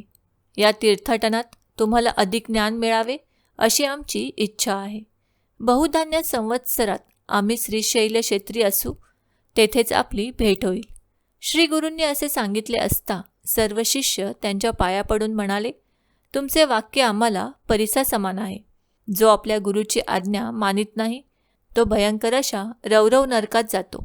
गुरूंची आज्ञा पाळणे हे शिष्याचे कर्तव्यच आहे. म्हणून आम्ही आता तीर्थयात्रा करू. आम्ही कोणकोणत्या तीर्थक्षेत्री जावे ते कृपा करून सांगा. तुम्ही सांगाल त्या ठिकाणी आम्ही जाऊ. शिष्यांनी असे विचारले असता श्रीगुरू प्रसन्न झाले. ते म्हणाले, तुम्ही सर्वप्रथम काशी क्षेत्री जा. काशी हे या भूमंडलातील तीर्थराज आहे. असे सांगून त्यांनी गंगा, यमुना, सरस्वती, वरुणा, कुशावर्ती, कृष्णा, वेणी, वितस्ता, शरावती, मरुद्रुद्धा, असिवणी, मधुमती, सूरनदी, चंद्रभागा, रेवती, शरयू, गौतमी, वेदिका, कौशिका, मंदाकिनी, सहस्त्रवक्त्रा, पूर्णा, बहुदा, वरुणा, वैरोचणी, सन्निहिता, नर्मदा, गोदावरी, तुंगभद्रा, भीमा, अमरजा, पाताळगंगा, कावेरी, ताम्रपर्णी, कृतमाला, पंचगंगा, मलप्रभा, श्वेतशृंगी या नद्यांच्या तटाक यात्रा कराव्यात. म्हणजे सर्व तीर्थाचे दर्शन घेतल्याचे पुण्य प्राप्त होईल. या नद्यांमध्ये स्नान करून जवळपासची सर्व गावे, परिसर पाहावेत. प्रत्येक ठिकाणी कुच्छव्रत करावे. श्रीगुरूंनी आपल्या शिष्यांना गयातीर्थ, रामेश्वर, श्रीरंग, पुष्कर, बद्री, कुरुक्षेत्र, महालय, सेतुबंध, गोकर्ण, कोटीतीर्थ, जगन्नाथपुरी, भीमेश्वर, अयोध्या, मथुरा, द्वारका, कुशतर्पण, कुंभकोण, हरेश्वर, गाणगापूर, नृसिंहतीर्थ, कोल्हापूर, भिल्लवडी, अमरापूर, युगालय, शूर्पालय, पिठापूर, शेषाद्री, वृक्षबाद्री, श्रीशैल इत्यादी अनेक तीर्थक्षेत्रांचे महात्म्य सांगून त्यांचे दर्शन घेण्याची आज्ञा केली. श्रीगुरूंनी अशी आज्ञा केली असता सर्व शिष्य ती आज्ञा मान्य करून तीर्थयात्रेला गेले. श्रीगुरू वैजनाथ क्षेत्री गुप्तपणे राहिले. सरस्वती गंगाधर सांगतात, आता पुढील कथा श्रवण करा, म्हणजे सर्व इच्छा पूर्ण होते. श्री गुरुचरित्र म्हणजे कामधेनू आहे. त्याचे श्रवण पठण केले असता 4 पुरुषार्थ प्राप्त होतात. अशा रीतीने श्री गुरुचरित्रामृतातील श्री गुरूंचे वैजनाथ क्षेत्री निरूपण या नावाचा अध्याय 15वा समाप्त झाला. श्री गुरु दत्तात्रेयार्पणमस्तु. श्री गुरुदेव दत्त. अध्याय 16वा. ओम श्री गणेशाय नमः. श्री सरस्वते नमः. श्री गुरुभ्यो नमः. श्री कुलदेवताय नमः. नामधारक सिद्धमुनींना म्हणाला, स्वामी, श्री गुरुचरित्र आणखी सविस्तर सांगा. सगळे शिष्य तीर्थयात्रेला गेल्यानंतर श्री गुरूंच्या जवळ कोण राहिले, पुढे काय घडले ते मला सविस्तर सांगा. नामधारकाने असे विचारले असता सिद्धांना अतिशय आनंद झाला. ते म्हणाले, नामधारका, तू खरोखरच धन्य आहेस. तू खरोखरच श्रेष्ठ गुरुभक्त आहेस. आज तूच माझ्यावर उपकार केले आहेस. माझे मन अविद्यारूप गाढ निद्रेत झोपले होते. तुझ्यामुळे ते जागृत झाले आहे. तू माझा प्राणसखा आहेस. तुझ्यामुळे मला सुखलाभ झाला आहे. मला गुरुचरित्र आठवले. आज तूच मला सुधामृत सागरात लोटले आहेस. तू माझ्यावर अनंत उपकार केले आहेस. त्यामुळे मी अत्यंत संतुष्ट झालो आहे. तुला पुत्रपौत्रांची प्राप्ती होईल. तुझ्या घरी कधीही दुःख दारिद्र्य येणार नाही. तुला सर्वत्र मानसन्मान प्राप्त होतील. तुझ्या घरी अष्टैश्वर्य नांदतील. श्री गुरुचरित्र साक्षात कामधेनू आहे. ते चरित्र मी तुला विस्ताराने सांगतो. श्री गुरुच्या आज्ञेने सर्व शिष्य तीर्थयात्रेला गेल्यानंतर श्री गुरु वैजनाथ क्षेत्री गुप्तपणे राहिले. त्यावेळी त्यांच्याबरोबर मी होतो. 1 वर्षभर श्री गुरूंचे तेथे वास्तव्य होते. एके दिवशी एक तपस्वी ब्राह्मण श्री गुरूंकडे आला व त्यांच्या चरणांवर डोके ठेवून म्हणाला, स्वामी, मी अज्ञान सागरात बुडलो आहे. माझा उद्धार करा, माझे रक्षण करा. मी खूप दिवस तप केले, पण मला अद्याप आत्मज्ञान झालेले नाही. माझे मन एकाग्र होत नाही. ज्ञान झाले नाही तर तपश्चर्या व्यर्थ आहे. आज तुमचे दर्शन झाल्याने मला अतिशय आनंद झाला आहे. तुम्हीच या विश्वाचे तारक आहात. तुम्ही सद्गुरू आहात. म्हणून मला उपदेश करा, म्हणजे मला त्वरित ज्ञानप्राप्ती होईल. तो ब्राह्मण असे म्हणाला असता श्रीगुरू हसून म्हणाले, तू स्वतःला तपस्वी म्हणवितोस, तेव्हा तुला कोणीतरी गुरु असलाच पाहिजे. श्रीगुरू असे म्हणाले असता तो तपस्वी ब्राह्मण रडत रडत म्हणाला, मला गुरु आहेत, पण ते अत्यंत निष्ठुर आहेत. मला फार त्रास देतात. मला वाटेल ते टाकून बोलतात.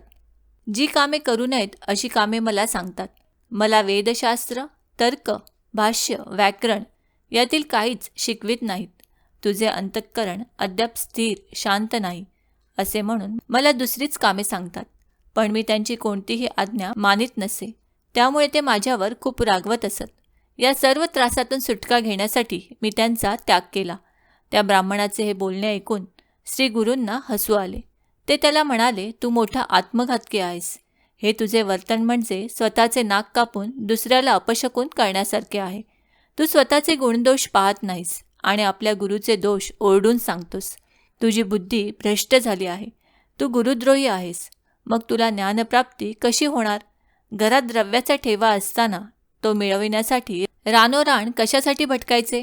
घरी कामधेनू असताना ताकासाठी दारोदार फिरण्यात कोणता शहाणपणा?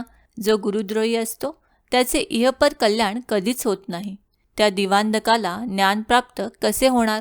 जो आपल्या गुरुची मनोभावे सेवा करतो त्याला सर्व प्रकारचे ज्ञान होते. अष्टसिद्धी वश होतात. यासाठी गुरुला शरण जावे.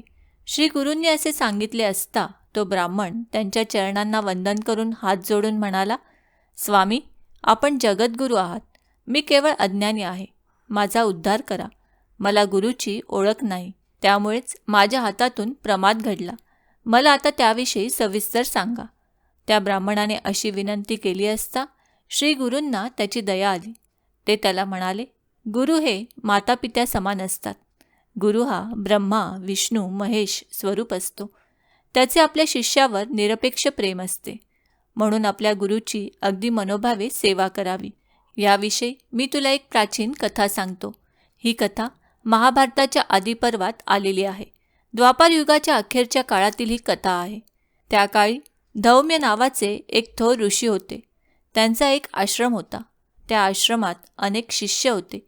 ते आपल्या गुरूंची मनोभावे सेवा करून वेदविद्या शिकत होते. त्याच आश्रमात अरुणी, वेद व उपमन्यू असे 3 शिष्य आपल्या गुरूंची सेवा करीत वेदाध्ययन करीत होते. पूर्वी आपल्या शिष्यांना अनेक प्रकारची कामे करावयास लागत. ती कामे शिष्य किती चिकाटीने, कष्टाने व आपल्या गुरुवरील परमश्रद्धेने करतात याची ते परीक्षा घेत असत. मग सर्व कसोट्यांवर उतरलेल्या शिष्यावर तत्काळ कृपा करून त्यांच्या मनोकामना पूर्ण करीत. धौम्य ऋषी याच परंपरेतील होते.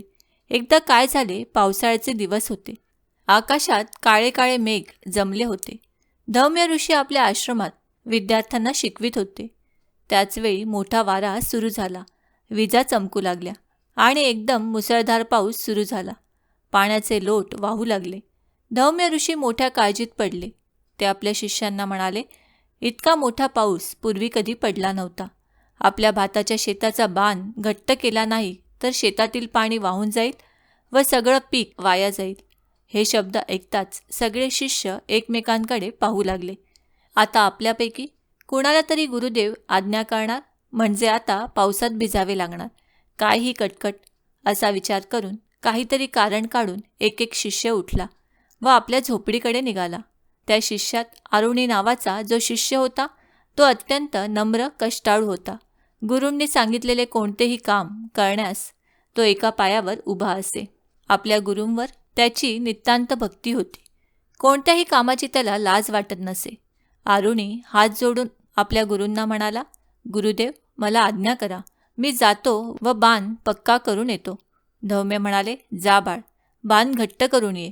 कितीही त्रास पडला तरी आळस करू नकोस. आरुणी धावत शेतात गेला. पाऊस पडतच होता. शेताचा बांध फुटला होता व त्यातून पाणी जोरात वाहून जात होते. आरुणीने मोठे मोठे दगड आणून टाकले, माती घातली, पण पाण्याला इतका ओघ होता की आडवे सगळे दगड वाहून जात होते. त्याच्या सगळ्या प्रयत्नांवर पाणी पडले.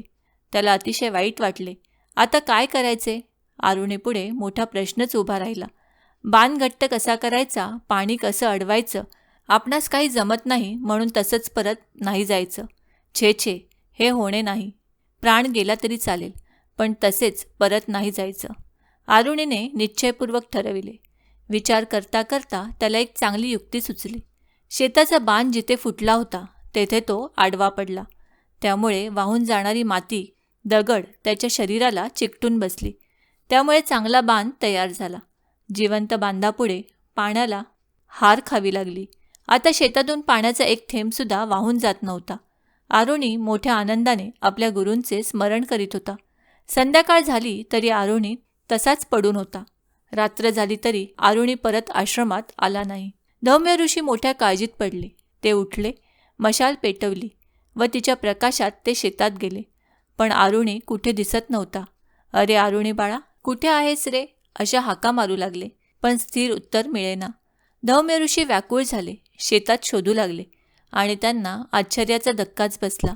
जेथे बांध फुटला होता तेथे सारे पाणी अडविण्यासाठी आरुणी आडवा पडला होता. त्याचे सगळे शरीर चिखलाने माखले होते. त्याची शुद्ध गेली होती. शरीर पार गारठले होते. सारा प्रकार धौम्य ऋषींच्या लक्षात आला. त्यांच्या डोळ्यातून अश्रू वाहू लागले. त्यांनी आरुणीला उचलून आश्रमात आणले. त्याचे शरीर पुसले, गरम पाण्याने शेकले. थोड्या वेळाने आरुणी सावध झाला. त्याने झालेला सगळा प्रकार सांगितला. त्याची कर्तव्यनिष्ठा व गुरुभक्ती पाहून त्यांचे अंतःकरण भरून आले. त्यांनी मोठ्या वात्सल्याने त्याला जवळ घेतले. त्याच्या मस्तकावर वरदहस्त ठेवून म्हणाले, बाळ आरुणी, तुझ्या भक्तीने मी प्रसन्न झालो आहे. तुला सर्व विद्या प्राप्त होतील. तुझे जीवन सुखी होईल. त्यांच्या आशीर्वादाने आरुणी तात्काळ महाज्ञानी झाला. दुसऱ्या दिवशी धौम्य ऋषी त्याला म्हणाले, आरुणी, तुझे अध्ययन पूर्ण झाले आहे. सेवेच्या रूपाने तू मला गुरुदक्षिणाही दिली आहेस. आता तू आपल्या घरी परत जा. विवाह करून सुखाने संसार कर. आपल्या गुरूंचा निरोप घेऊन आरुणी आपल्या घरी परत गेला. पुढे हा आरुणी एक थोर ऋषी म्हणून प्रसिद्ध पावला. गुरूंचा आशीर्वाद खरा झाला. आरुणी निघून गेल्यावर धौम्य ऋषींनी आपला दुसरा शिष्य वेद याची परीक्षा पाहण्याचे ठरविले. वेद हा आरुणीप्रमाणेच आपल्या गुरूंची अगदी मनोभावे सेवा करीत होता. एके दिवशी धौम्य ऋषी त्याला म्हणाले, तुला मी आता एक सांगतो, ते ऐक. तू आता आपल्या शेताकडे जा व तेथेच राहून आपल्या भात शेतीची नीट देखभाल कर. पीक तयार झाले की धान्य घरी आण. धौम्य ऋषींनी अशी आज्ञा करताच वेद मोठ्या आनंदाने शेताकडे गेला व शेतीची अगदी चांगल्या प्रकारे देखभाल करू लागला. तो दिवस रात्र शेतात काम करीत होता. भात शेती तयार झाल्यावर त्याने कापणी केली, झोडपणी केली व खळ्यात धान्याची रास केली. मग त्याने आश्रमात जाऊन सांगितले, धान्य तयार झाले आहे. आता काय करू? धौम्य ऋषी म्हणाले, तू खूप कष्ट केले आहेस. आता तयार झालेले धान्य घेऊन ये. असे सांगून त्यांनी त्याला एक रेडा जुंपलेला गाडा दिला. वेद गाडा घेऊन शेतात गेला. त्याने 2 खंडी भात गाड्यात भरले व तो धान्याचा गाडा घेऊन आश्रमाकडे निघाला. पण तो 2 खंडी भात रेड्याला ओढवेना. आता काय करायचे असा वेदापुढे प्रश्न निर्माण झाला. शेवटी त्याने जोखडात स्वतःची मान अडकवली व तो रेड्यासह गाडा ओढू लागला. वाटेत चिखलात रेडा रुतला. खूप प्रयत्न केले तरी काही केल्या रेडा चिखलातून बाहेर येईना. आता काय करायचे असा त्याच्यापुढे प्रश्न उभा राहिला. मग त्याने रेड्याला मोकळे केले व रेड्याच्या गळ्यामधील फास स्वतःच्या गळ्याभोवती बांधला व खांद्याच्या आधाराने तो गाडा ओढू लागला. गाडा खूप जड होता, त्यामुळे तो ओढताना त्याच्या गळ्याला फास लागला. त्याचा जीव कासावीस झाला, पण तो डगमगला नाही, थांबला नाही. त्याने मोठा नेट लावून गाडा ओढत ओढत आश्रमात आणला. वेदाची ती अवस्था पाहून धौम्यांच्या मनात त्याच्याविषयी अपार करुणा निर्माण झाली. त्यांनी वेदाला सोडवून मोठ्या प्रेमाने त्याला गाढ आलिंगन दिले. वेदाची भक्ती, श्रद्धा, कर्तव्यनिष्ठा पाहून धौम्य ऋषी प्रसन्न झाले. त्यांनी त्याच्या मस्तकावर वरदहस्त ठेवून त्याला आशीर्वाद दिला. तू सर्वशास्त्र संपन्न होशील. त्याच क्षणी त्याला सर्व विद्या प्राप्त झाल्या. मग तो आपल्या गुरूंना वंदन करून स्वगृही परत गेला. धौम्य ऋषींचा तिसरा शिष्य उपमन्यू, तोही आपल्या गुरूंची मनोभावे सेवा करीत असे. धौम्य ऋषी आपल्या शिष्यांची अगदी कसून परीक्षा घेत असत व मगच त्यांच्यावर कृपा करीत असत. उपमन्यूची भूक मोठी होती, त्यामुळे तो खूप खात असे. अशा आहारामुळे त्याची बुद्धी जड झाली होती. त्यामुळे विद्याभ्यासात त्याची प्रगती होत नसे. यावर गुरूंनी एक उपाय शोधून काढला. त्यांनी त्याला गायी, गुरे चारण्याचे काम दिले. गुरूंच्या आज्ञेने तो दररोज गुरेवासरे रानात घेऊन जात असे. उपमन्यू दिवसभर गायी गुरे रानात चरत असे व त्या संध्याकाळी परत आणत असे. आता याची परीक्षा घ्यायची असे गुरूंनी ठरवले. नेहमीप्रमाणे उपमन्यू संध्याकाळी गायी घेऊन परत आला. तेव्हा गुरूंनी त्याला विचारले, बाळ उपमन्यू, मी तर तुला खायला काहीही देत नाही, तरीसुद्धा तुझे शरीर इतके पुष्ट कसे? उपमन्यू म्हणाला, गुरुदेव, गुरेवासरे रानात चरत असताना मी दुपारच्या वेळी जवळपासच्या 4 घरी अन्नाची भिक्षा मागतो व जेवतो. गुरु धौम्य म्हणाले, अरे, मिळालेली भिक्षा मला अर्पण केल्याशिवाय खाणे योग्य नाही, ते पाप आहे. तेव्हा जी भिक्षा मिळेल ती प्रथम मला देत जा. गुरूंच्या आज्ञेप्रमाणे उपमन्यू वागू लागला. पण गुरु त्या भिक्षेतील एक घासही उपमन्यूला देत नसत. काही दिवसांनी गुरूंनी पुन्हा विचारले, बाळ, आता तू काय खातोस? उपमन्यू म्हणाला, गुरुदेव, पहिली भिक्षा तुम्हाला देतो, दुसरी भिक्षा मी खातो. तेव्हा गुरु म्हणाले, अरे, 2 वेळा भिक्षा मागणे पाप आहे. उपमन्यूने गुरूंच्या आज्ञेचे पूर्ण पालन केले, तरीसुद्धा त्याचे शरीर पूर्वीसारखेच पुष्ट. काही दिवसांनी पुन्हा उपमन्यू पूर्वीसारखा पुष्ट पाहून गुरूंनी पुन्हा विचारले, बाळ, आता काय खातोस? उपमन्यू म्हणाला, गुरुदेव, रानात गायींना वासरे पिऊ लागली की त्यांच्या तोंडातून दूध बाहेर गळते. गळणारे ते दूध मी द्रोणात धरून पितो. तेव्हा गुरु म्हणाले, अरे रे, ही तर सर्वात वाईट गोष्ट आहे. उष्टे काही खाल्ले असता माणसाची बुद्धी मंद होते. उपमन्यूने तेही सोडून दिले. आता त्याला उपवास घडू लागला. काय खावे त्याला समजेना. तो भुकेने अगदी कासावीस होत असे. संध्याकाळी परत येताना त्याच्या अंगात अगदी त्राण नसे.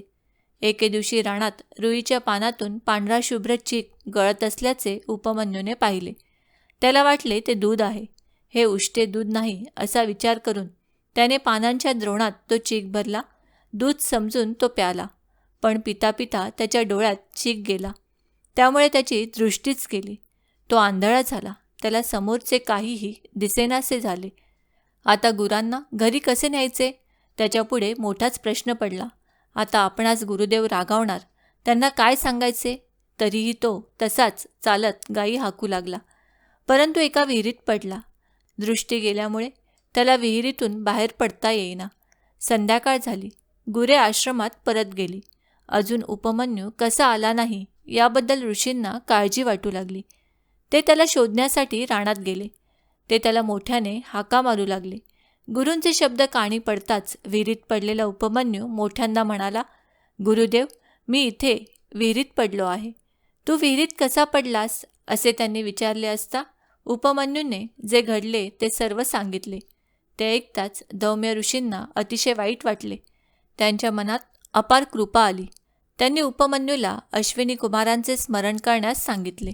त्याने अश्विनी कुमारांचा धावा करताच प्रसन्न झालेल्या अश्विनी कुमारांच्या कृपेने उपमन्यूला पुन्हा दृष्टी आली.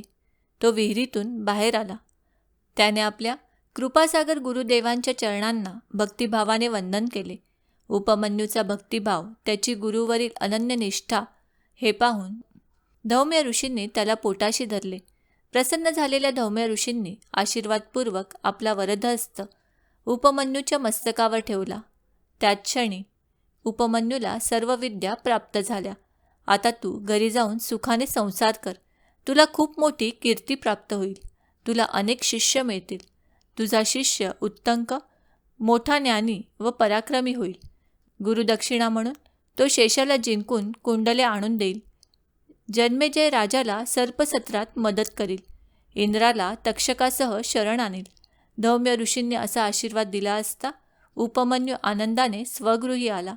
सिद्ध म्हणाले, नामधारका, गुरुसेवेची आदर्श उदाहरणे व गुरुसेवेचे महात्म्य याविषयी श्री गुरु नृसिंह सरस्वतींनी त्या तापसी ब्राह्मणाला धौम्य ऋषींच्या कथा सांगितल्या. त्या कथा सांगून नृसिंह सरस्वती ब्राह्मणाला म्हणाले, तू गुरु कडक बोलतात, वाटेल ती कामे सांगतात म्हणून त्यांचा राग करून येथे आलास. तू मोठा गुरुद्रोही आहेस. तू आपल्या गुरूंची निंदा केलीस, हे महापाप आहे. श्री गुरु नृसिंह सरस्वती असे बोलत असता तो तापसी ब्राह्मण पश्चातापाने पळून निघाला. मोठ्यांदा रडू लागला, स्वतःची निंदा करू लागला. गुरुद्रोहाचे प्रायश्चित्त म्हणून मी आता प्राणत्याग करतो असे बोलू लागला. पश्चातापाने शुद्धती या वचनानुसार त्या ब्राह्मणाचे गुरुद्रोहाचे पाप नाहीसे झाले. श्री गुरु नृसिंह सरस्वतींच्या कृपेने त्या ब्राह्मणाला सर्व विद्या प्राप्त झाल्या. मग श्रीगुरु त्याला म्हणाले, आता तू माझ्या गुरूंकडे परत जा. ते तुझा स्वीकार करतील. तू त्यांची सेवा कर, यातच तुझे कल्याण आहे. त्या तपस्वी ब्राह्मणाने ते मान्य केले व तो आपल्या गुरूंकडे गेला. सिद्धयोगी नामधारकाला म्हणाले. तो ब्राह्मण निघून गेल्यावर नृसिंह सरस्वती कृष्णा नदीच्या तीरावर भिलवडी येथे गेले. तेथील वास्तव्यात त्यांचा महिमा सर्वत्र पसरला. याविषयीची कथा नंतर सांगतो. अशा रीतीने श्री गुरुचरित्रामृतातील गुरुभक्तीचे महात्म्य, धौम्य शिष्याची कथा या नावाचा अध्याय 16वा समाप्त झाला. श्री गुरु दत्तात्रेयार्पणमस्तु. श्री गुरुदेव दत्त. अध्याय 17वा. ओम श्री गणेशाय नमः. श्री सरस्वते नमः. श्री गुरुभ्यो नमः. श्री कुलदेवताय नमः. सिद्धयोगी नामधारकाला म्हणाले, नामधारका, तू खरोखर श्रेष्ठ गुरुभक्त आहेस. हे पाहून माझ्या मनाला विशेष आनंद होत आहे. पाऊस सुरू होण्या अगोदर त्याची पूर्वसूचना देणारा वारा वाहू लागतो. त्याप्रमाणे श्री गुरुचरित्र श्रवण करण्याची तुझी तीव्र इच्छा ही तुझ्या दैन्यनाशाचे पूर्वचिन्ह आहे. हे गुरुचरित्र म्हणजे साक्षात कामधेनूच आहे. ते मी तुला सविस्तर सांगतो. ते तू एकाग्र चित्ताने श्रवण कर. कृष्णा, वेणी नद्यांच्या तीरावरील भिल्लवडी क्षेत्राच्या पश्चिम तीरावर औदुंबर हे तीर्थक्षेत्र आहे. तेथील औदुंबर वृक्षाखाली श्री गुरु नृसिंह सरस्वती एक चातुर्मास म्हणजेच 4 महिने गुप्तपणे राहत होते. भुवनेश्वरीच्या जवळ श्री गुरूंची तपोभूमी होती. त्यामुळे ते स्थान औदुंबर सिद्धस्थान म्हणून प्रसिद्ध पावले. त्या औदुंबर क्षेत्री श्रीगुरु गुप्तपणे का राहिले, ते तर साक्षात परमात्मा परमेश्वर. मग त्यांना भिक्षा मागण्याची व जपतप करण्याची आवश्यकता का होती?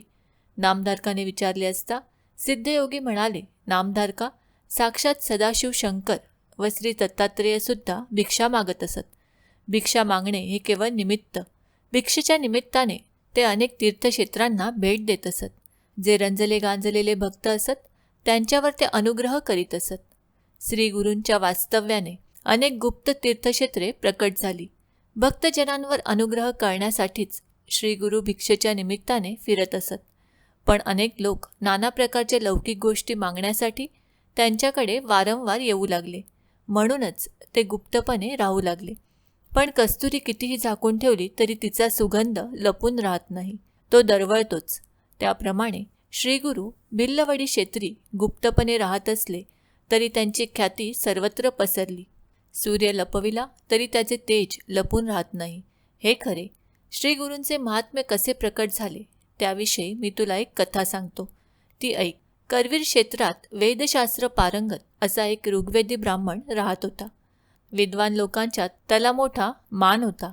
त्याला एक मुलगा झाला, पण दुर्दैवाने तो उपजतच अगदी मतिमंद होता. कितीही शिकविले तरी त्याला काहीच येत नसे, काही समजत नसे. तो लहान असतानाच त्याचे आईवडील देवाघरी गेले. त्याच्या नात्यातील लोकांनी त्याचे पालनपोषण केले. बघता बघता तो 7 वर्षाचा झाला.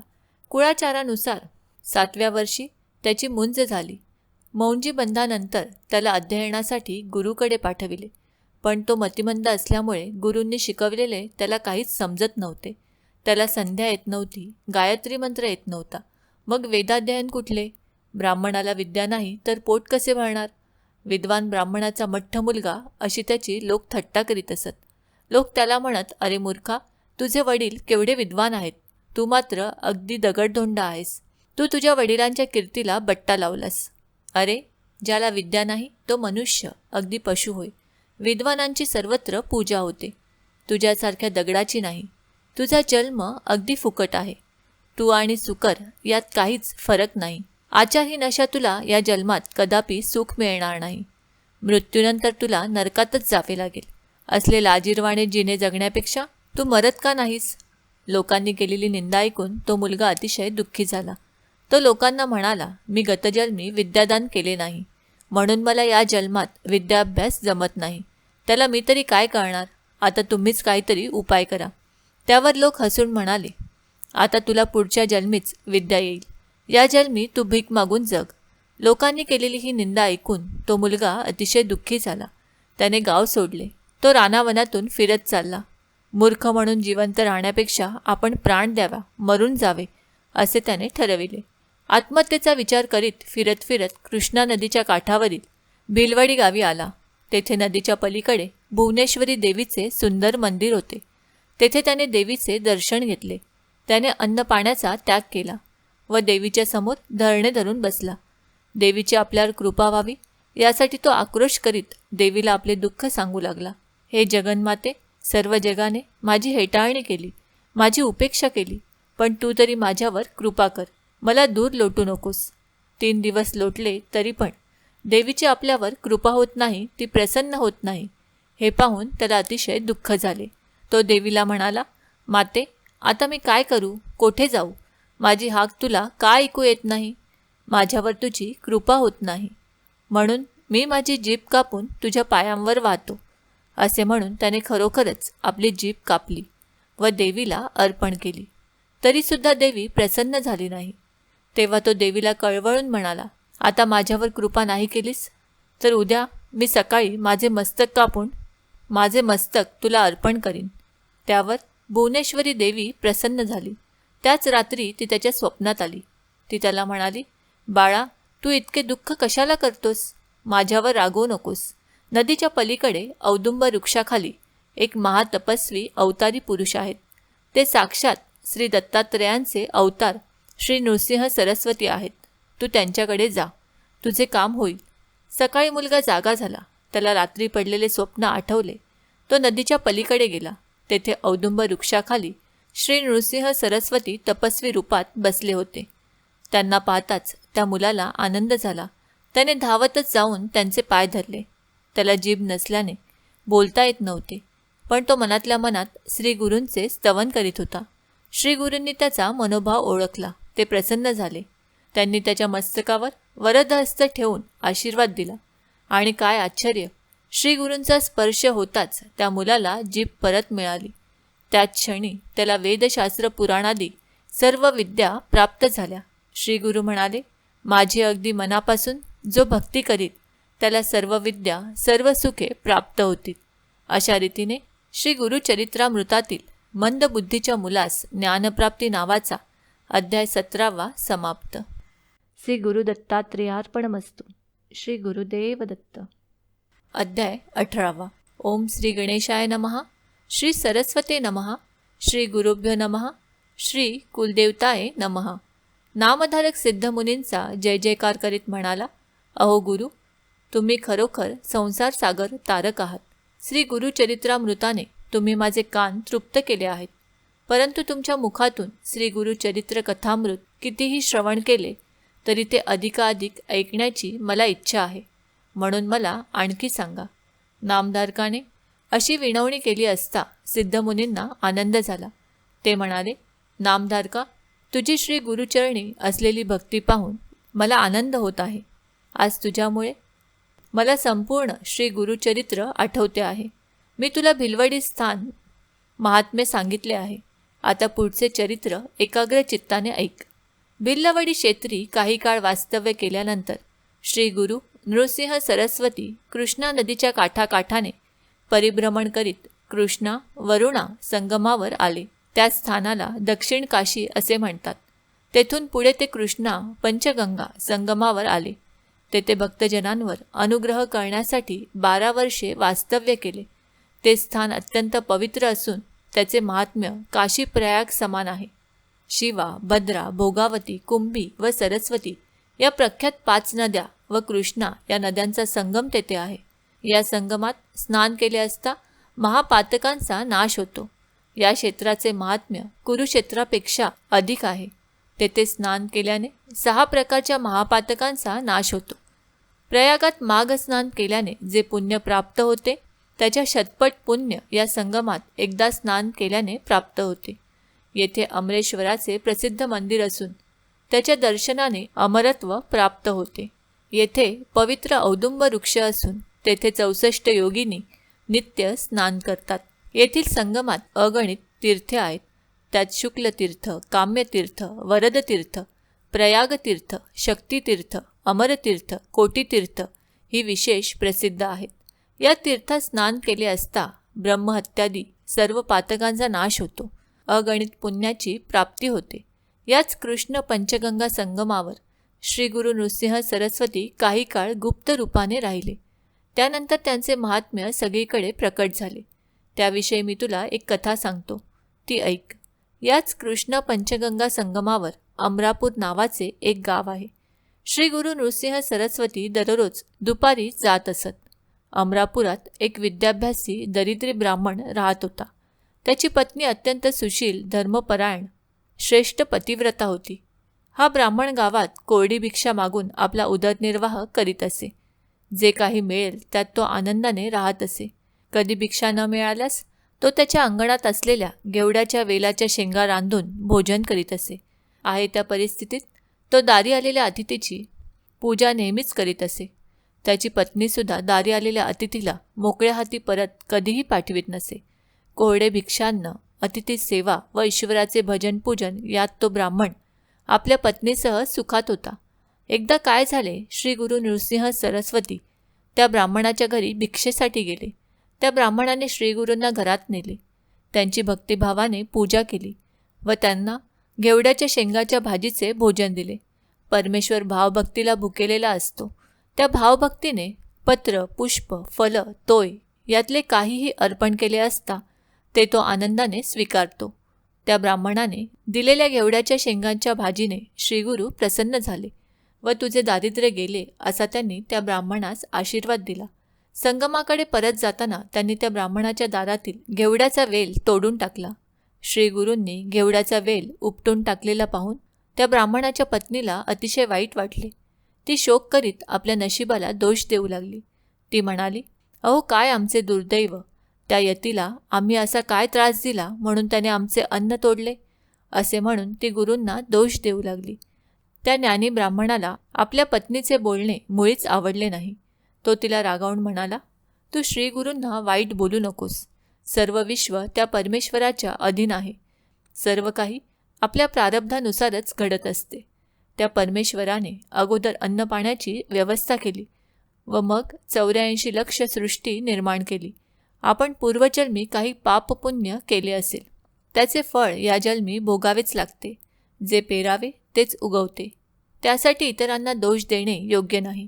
त्या यतीश्वरांनी जाताना आशीर्वाद दिला आहे, त्यावर विश्वास ठेव. श्रीगुरूंनी घेवड्याचा वेल उपटून टाकला होता. आता सगळाच उपटून टाकावा म्हणून त्या ब्राह्मणाने कुऱ्हाड घेतली व घेवड्याचे मूळ उकरून काढण्यास सुरुवात केली. आणि काय आश्चर्य, त्या वेलाचे मूळ उकरताना त्या ब्राह्मणाला जमिनीत धनाचा हंडा सापडला. ही तर त्या श्रीगुरूंची कृपा. श्रीगुरू आमच्यावर प्रसन्न झाले. त्यांनी दिलेला आशीर्वाद खरा ठरला. ते सामान्य मनुष्य नाहीत, यतिवेश धारण केलेले ईश्वरी अवतार आहेत. त्यांनी आमचे दैन्य दारिद्र्य नाहीसे केले. असे म्हणून त्यांनी श्रीगुरूंचा जय जयकार केला. मग तो ब्राह्मण आपल्या पत्नीसह संगमावर गेला. दोघांनी श्रीगुरूंच्या चरणी मस्तक ठेवून त्यांची मोठ्या भक्तिभावाने पूजा केली. त्यांनी घडलेला सर्व प्रकार श्रीगुरूंना सांगितला. श्रीगुरू त्यांना म्हणाले, जे घडले ते कोणालाही सांगू नका. जर कुठे बोललात तर आलेली लक्ष्मी निघून जाईल. तुम्हाला सर्व सुखे लाभतील. तुमच्या वंशात लक्ष्मी कायम राहील. तुमचे इहपर कल्याण होईल. श्रीगुरूंचा हा आशीर्वाद ऐकून त्या ब्राह्मण पती पत्नीला अतिशय आनंद झाला. ही कथा सांगून सिद्धयोगी नामधारकाला म्हणाले, श्री गुरु नृसिंह सरस्वतींचे महात्म्य असे आहे म्हणून त्यांना शरण जावे. त्यांची भक्तिभावाने पूजा करावी. त्यामुळे आपले इहपरलोकी कल्याण होईल. अशा रीतीने श्री गुरुचरित्रामृतातील अमरापूर महात्म्य ब्राह्मणाचे दारिद्र्य गेले नावाचा अध्याय 18 समाप्त. श्री गुरु दत्तात्रेयार्पणमस्तु. श्री गुरुदेव दत्त. अध्याय 19. ओम श्री गणेशाय नमः. श्री सरस्वते नमः. श्री गुरुभ्यो नमः. श्री कुलदेवताय नमः. नामधारक सिद्ध मुनींच्या चरणांना वंदन करून म्हणाला, अहो गुरु, तुमचा जय जयकार असो. तुम्ही संसारसागर तारक आहात. मी आजपर्यंत अज्ञानरूपी अंधारात झोपलो होतो, परंतु तुम्ही श्री गुरुचरित्र कथामृत पाजून जागे केलेत. आता मला पुढील कथा सांगा. नामधारकाने अशी विनंती केली असता सिद्ध मुनींना आनंद झाला. ते म्हणाले, कृष्णा पंचगंगा संगमावरील अमरेश्वराच्या जवळ असलेल्या औदुंबर वृक्षाखाली श्री गुरु नृसिंह सरस्वती वास्तव्य करीत होते. त्यावर नामधारकाने विचारले, स्वामी, अनेक पवित्र वृक्ष असताना श्री गुरु नृसिंह सरस्वती औदुंबर वृक्षाखालीच वास्तव्य का करीत होते? औदुंबर वृक्षावर त्यांचे इतके प्रेम का होते? नामधारकाने असे विचारले असता सिद्धयोगी म्हणाले, पूर्वी भगवान विष्णूंनी भक्त प्रल्हादाचे रक्षण करण्यासाठी नरसिंह अवतार धारण केला व प्रल्हादाचा छळ करणाऱ्या हिरण्यकश्यपूचे पोट आपल्या नखाग्रांनी फाडून त्याला ठार मारले. त्यावेळी त्या दैत्याच्या पोटातील भयंकर असे कालकूट विष त्यांच्या नखांना बोटांना लागले. त्यामुळे त्यांच्या नखांची आग होऊ लागली. त्यावेळी नृसिंहांच्या नखांची आग शांत करण्यासाठी लक्ष्मीदेवी औदुंबराची फळे घेऊन आली. नृसिंहांनी त्या फळात आपली नखे रोवली असता त्यांच्या नखांची आग नाहीशी झाली.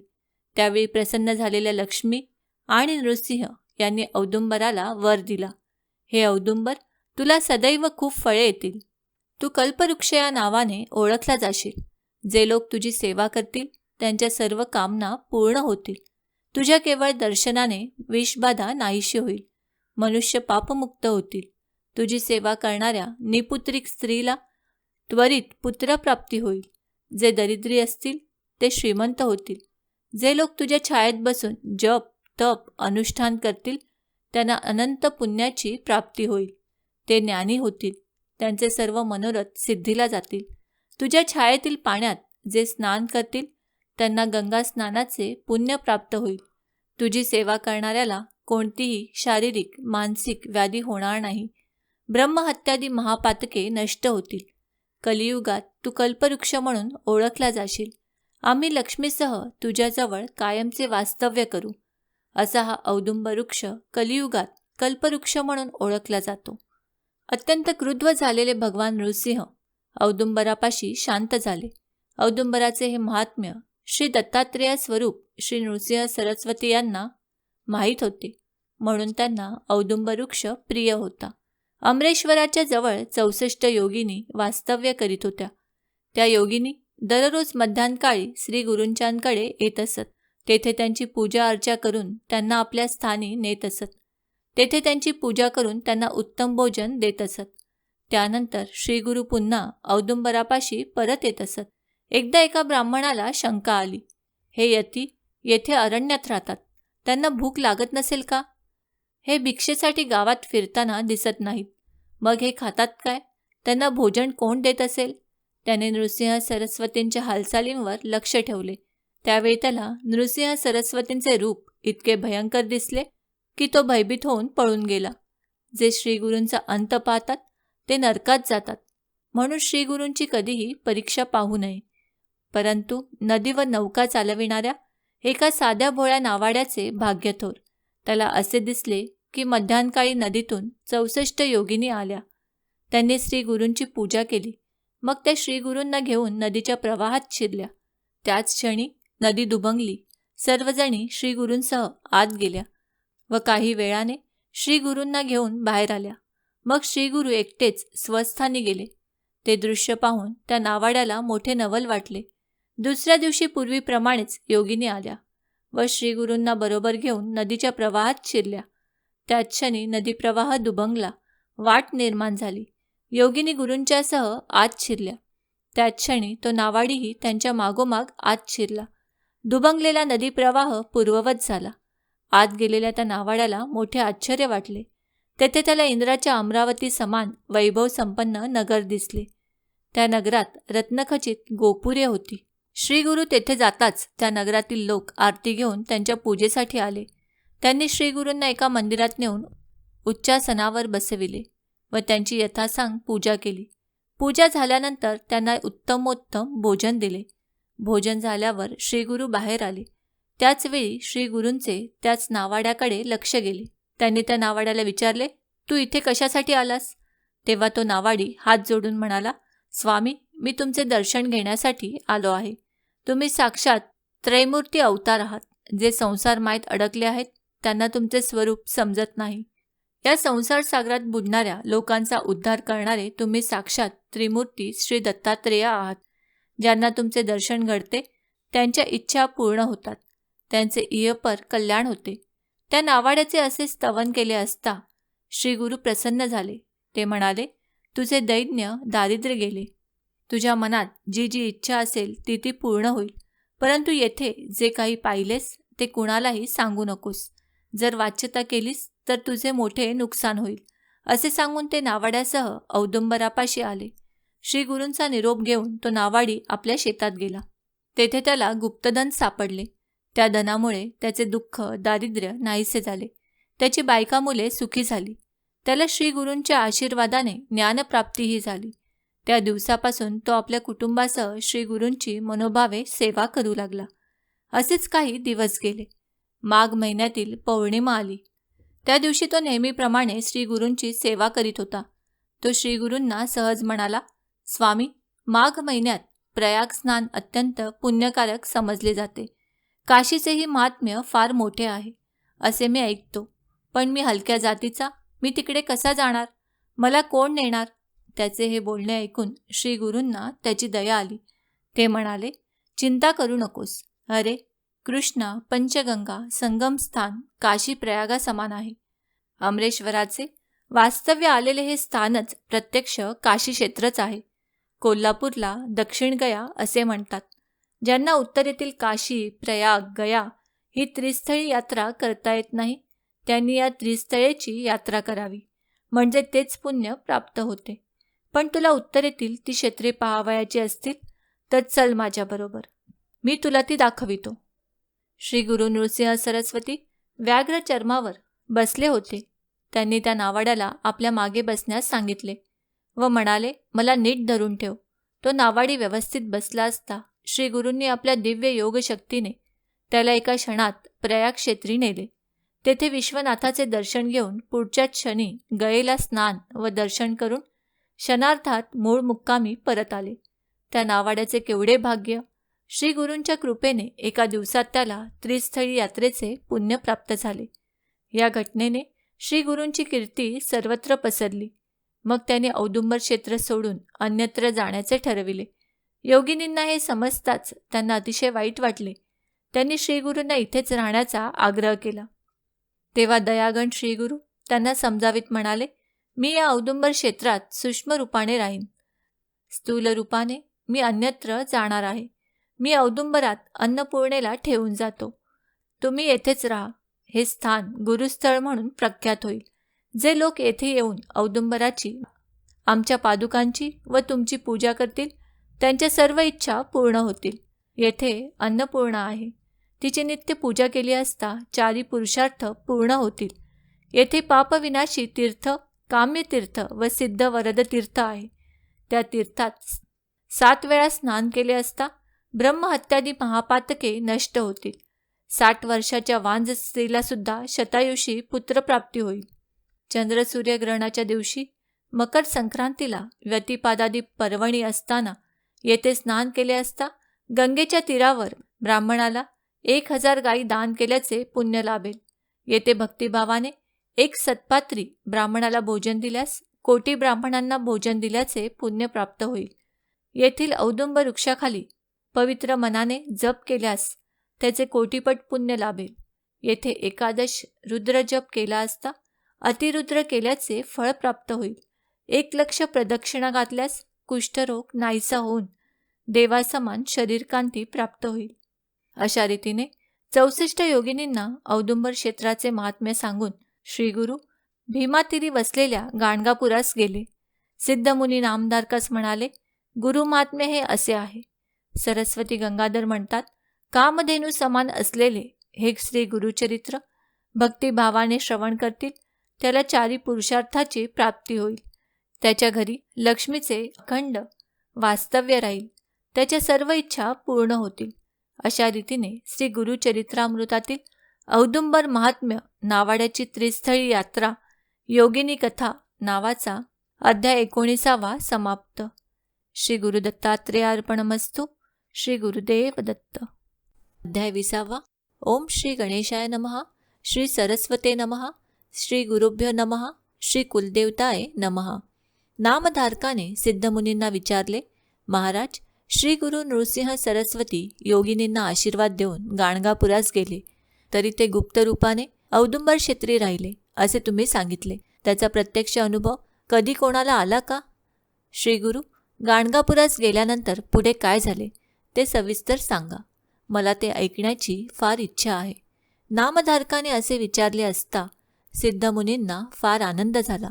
ते म्हणाले, नामधारका, औदुंबराचे महात्म्य किती सांगावे? आजपर्यंत अनेक चमत्कार झाले आहेत. ते सगळे सांगणे शक्य नाही, पण त्यातील एक मोठा अद्भुत चमत्कार तुला सांगतो. तो लक्षपूर्वक ऐक. शिरोळ नावाच्या गावात गंगाधर नावाचा एक ब्राह्मण होता. त्याची पत्नी शांत व सरळ स्वभावाची होती. कशाच काही त्यांना कमी नव्हते. परंतु त्यांना एक मोठे दुःख होते. त्यांना झालेला मुलगा आज जगत नसे. एक पिशाच्च त्यांना झालेल्या मुलाला मारून टाकत असे. त्यांना 5 पुत्र झाले, पण त्यातील कोणीही जगला नाही. त्यामुळे ती ब्राह्मण स्त्री अतिशय दुःखी होती.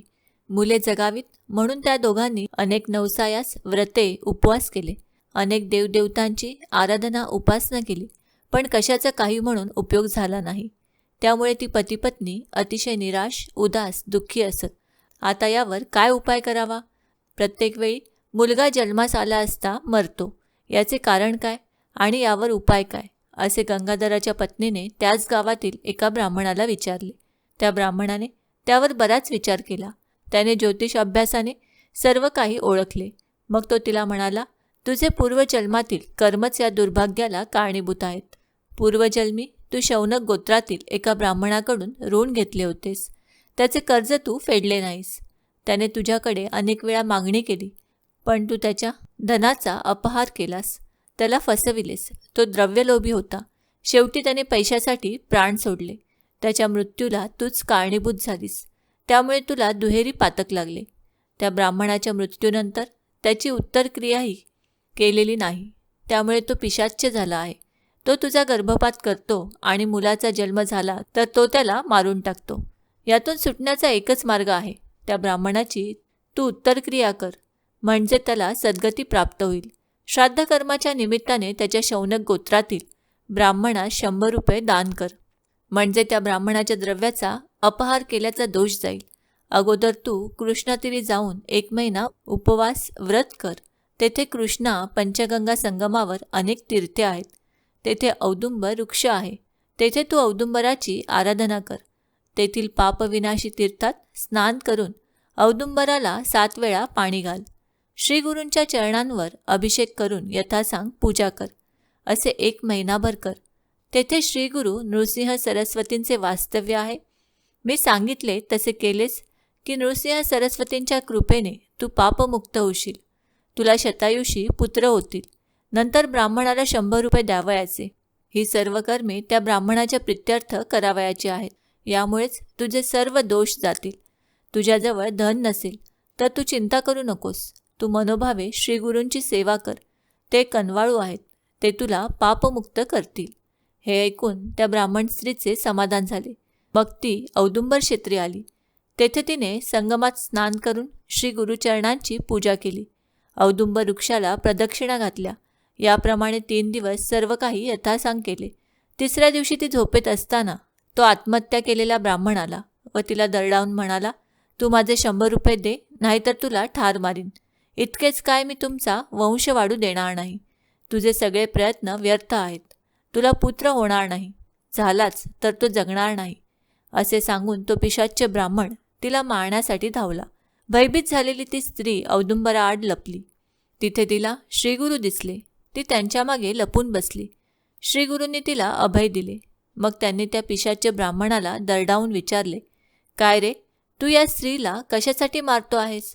त्यावर पिशाच्य ब्राह्मण म्हणाला, स्वामी, या स्त्रीने गतजन्मी माझ्या धनाचा अपहार केला. त्या दुःखाने मी प्राणत्याग केला. स्वामी, आपण कणवाळू आहात, कृपाळू आहात. तुमचे सर्वांवर प्रेम आहे. तुम्ही या स्त्रीची बाजू घेऊन पक्षपात करू नये. त्यावर श्रीगुरू संतापून म्हणाले, तू माझ्या भक्ताला त्रास दिलास तर मी तुला शिक्षा करीन. मी सांगतो असे वाग. यातच तुझे कल्याण आहे. ती जे काही देईल ते मुकाट्याने स्वीकार कर. तू ताबडतोब चालू लाग. माझ्या भक्ताचे रक्षण कसे करायचे ते मी पाहीन. मी माझ्या भक्ताची वंशवृद्धी करीन. आता जर पुन्हा परत आलास तर मी तुला कडक शिक्षा करेन. श्रीगुरूंनी असे ठणकावून सांगितले असता वरमलेला तो पिशाच्य ब्राह्मण श्रीगुरूंना वंदन करून म्हणाला, स्वामी, माझे भाग्य थोर म्हणून तुमचे दर्शन घडले. आता माझा उद्धार करा. तुम्ही आज्ञा कराल त्याप्रमाणे मी वागेन. त्यावर श्रीगुरू म्हणाले, या ब्राह्मण स्त्रीने तुझे उत्तर कार्य केल्यावर 10व्या दिवशी तुला सद्गती प्राप्त होईल. त्या ब्राह्मण पिशाच्याने ते मान्य केले. मग श्रीगुरू त्या ब्राह्मण स्त्रीला म्हणाले, तुझ्याजवळ जे काही थोडेफार धन असेल ते त्या ब्राह्मणाच्या नावाने खर्च कर. अष्टतीर्थात स्नान करून औदुंबराला जलाभिषेक कर. असे केलेस की तुझे ब्रह्महत्या पाप नाहीसे होईल. तुला दीर्घायुषी कन्यापुत्र होतील. हे सगळे त्या स्त्रीने स्वप्नात पाहिले. तिला एकाएकी जाग आली. तिने डोळे उघडून इकडे तिकडे बघितले, पण कोणीच दिसत नव्हते. स्वप्नात पाहिलेली गुरुमूर्ती तिच्या मनात ठसली होती. स्वप्नात श्रीगुरूंनी सांगितलेले सर्व काही तिने केले. ती ब्रह्महत्या पातकातून मुक्त झाली व त्या पिशाच्यालाही मुक्ती मिळाली. एके दिवशी श्रीगुरूंनी तिला स्वप्नात दर्शन दिले. 2 नारळ तिच्या ओटीत घालून तिला म्हणाले, आता तू व्रताचे उद्यापन कर. तुला शतायुषी आणि ज्ञानी पुत्र होतील. तुमची वंशवृद्धी होईल. आता कसलीही चिंता करू नको. श्रीगुरूंनी असे सांगितले असता त्या ब्राह्मण दाम्पत्याला अतिशय आनंद झाला. त्यांनी श्रीगुरूंच्या आज्ञेनुसार व्रताचे उद्यापन केले. ती ब्राह्मण स्त्री शापमुक्त झाली. काही दिवसांनी त्या स्त्रीला श्रीगुरूंच्या आशीर्वादाने 2 पुत्र झाले. मोठ्या पुत्राचे मौजीबंधन केले व धाकट्या पुत्राचे 3ऱ्या वर्षी चूडाकर्म विधी करण्याचे निश्चित केले.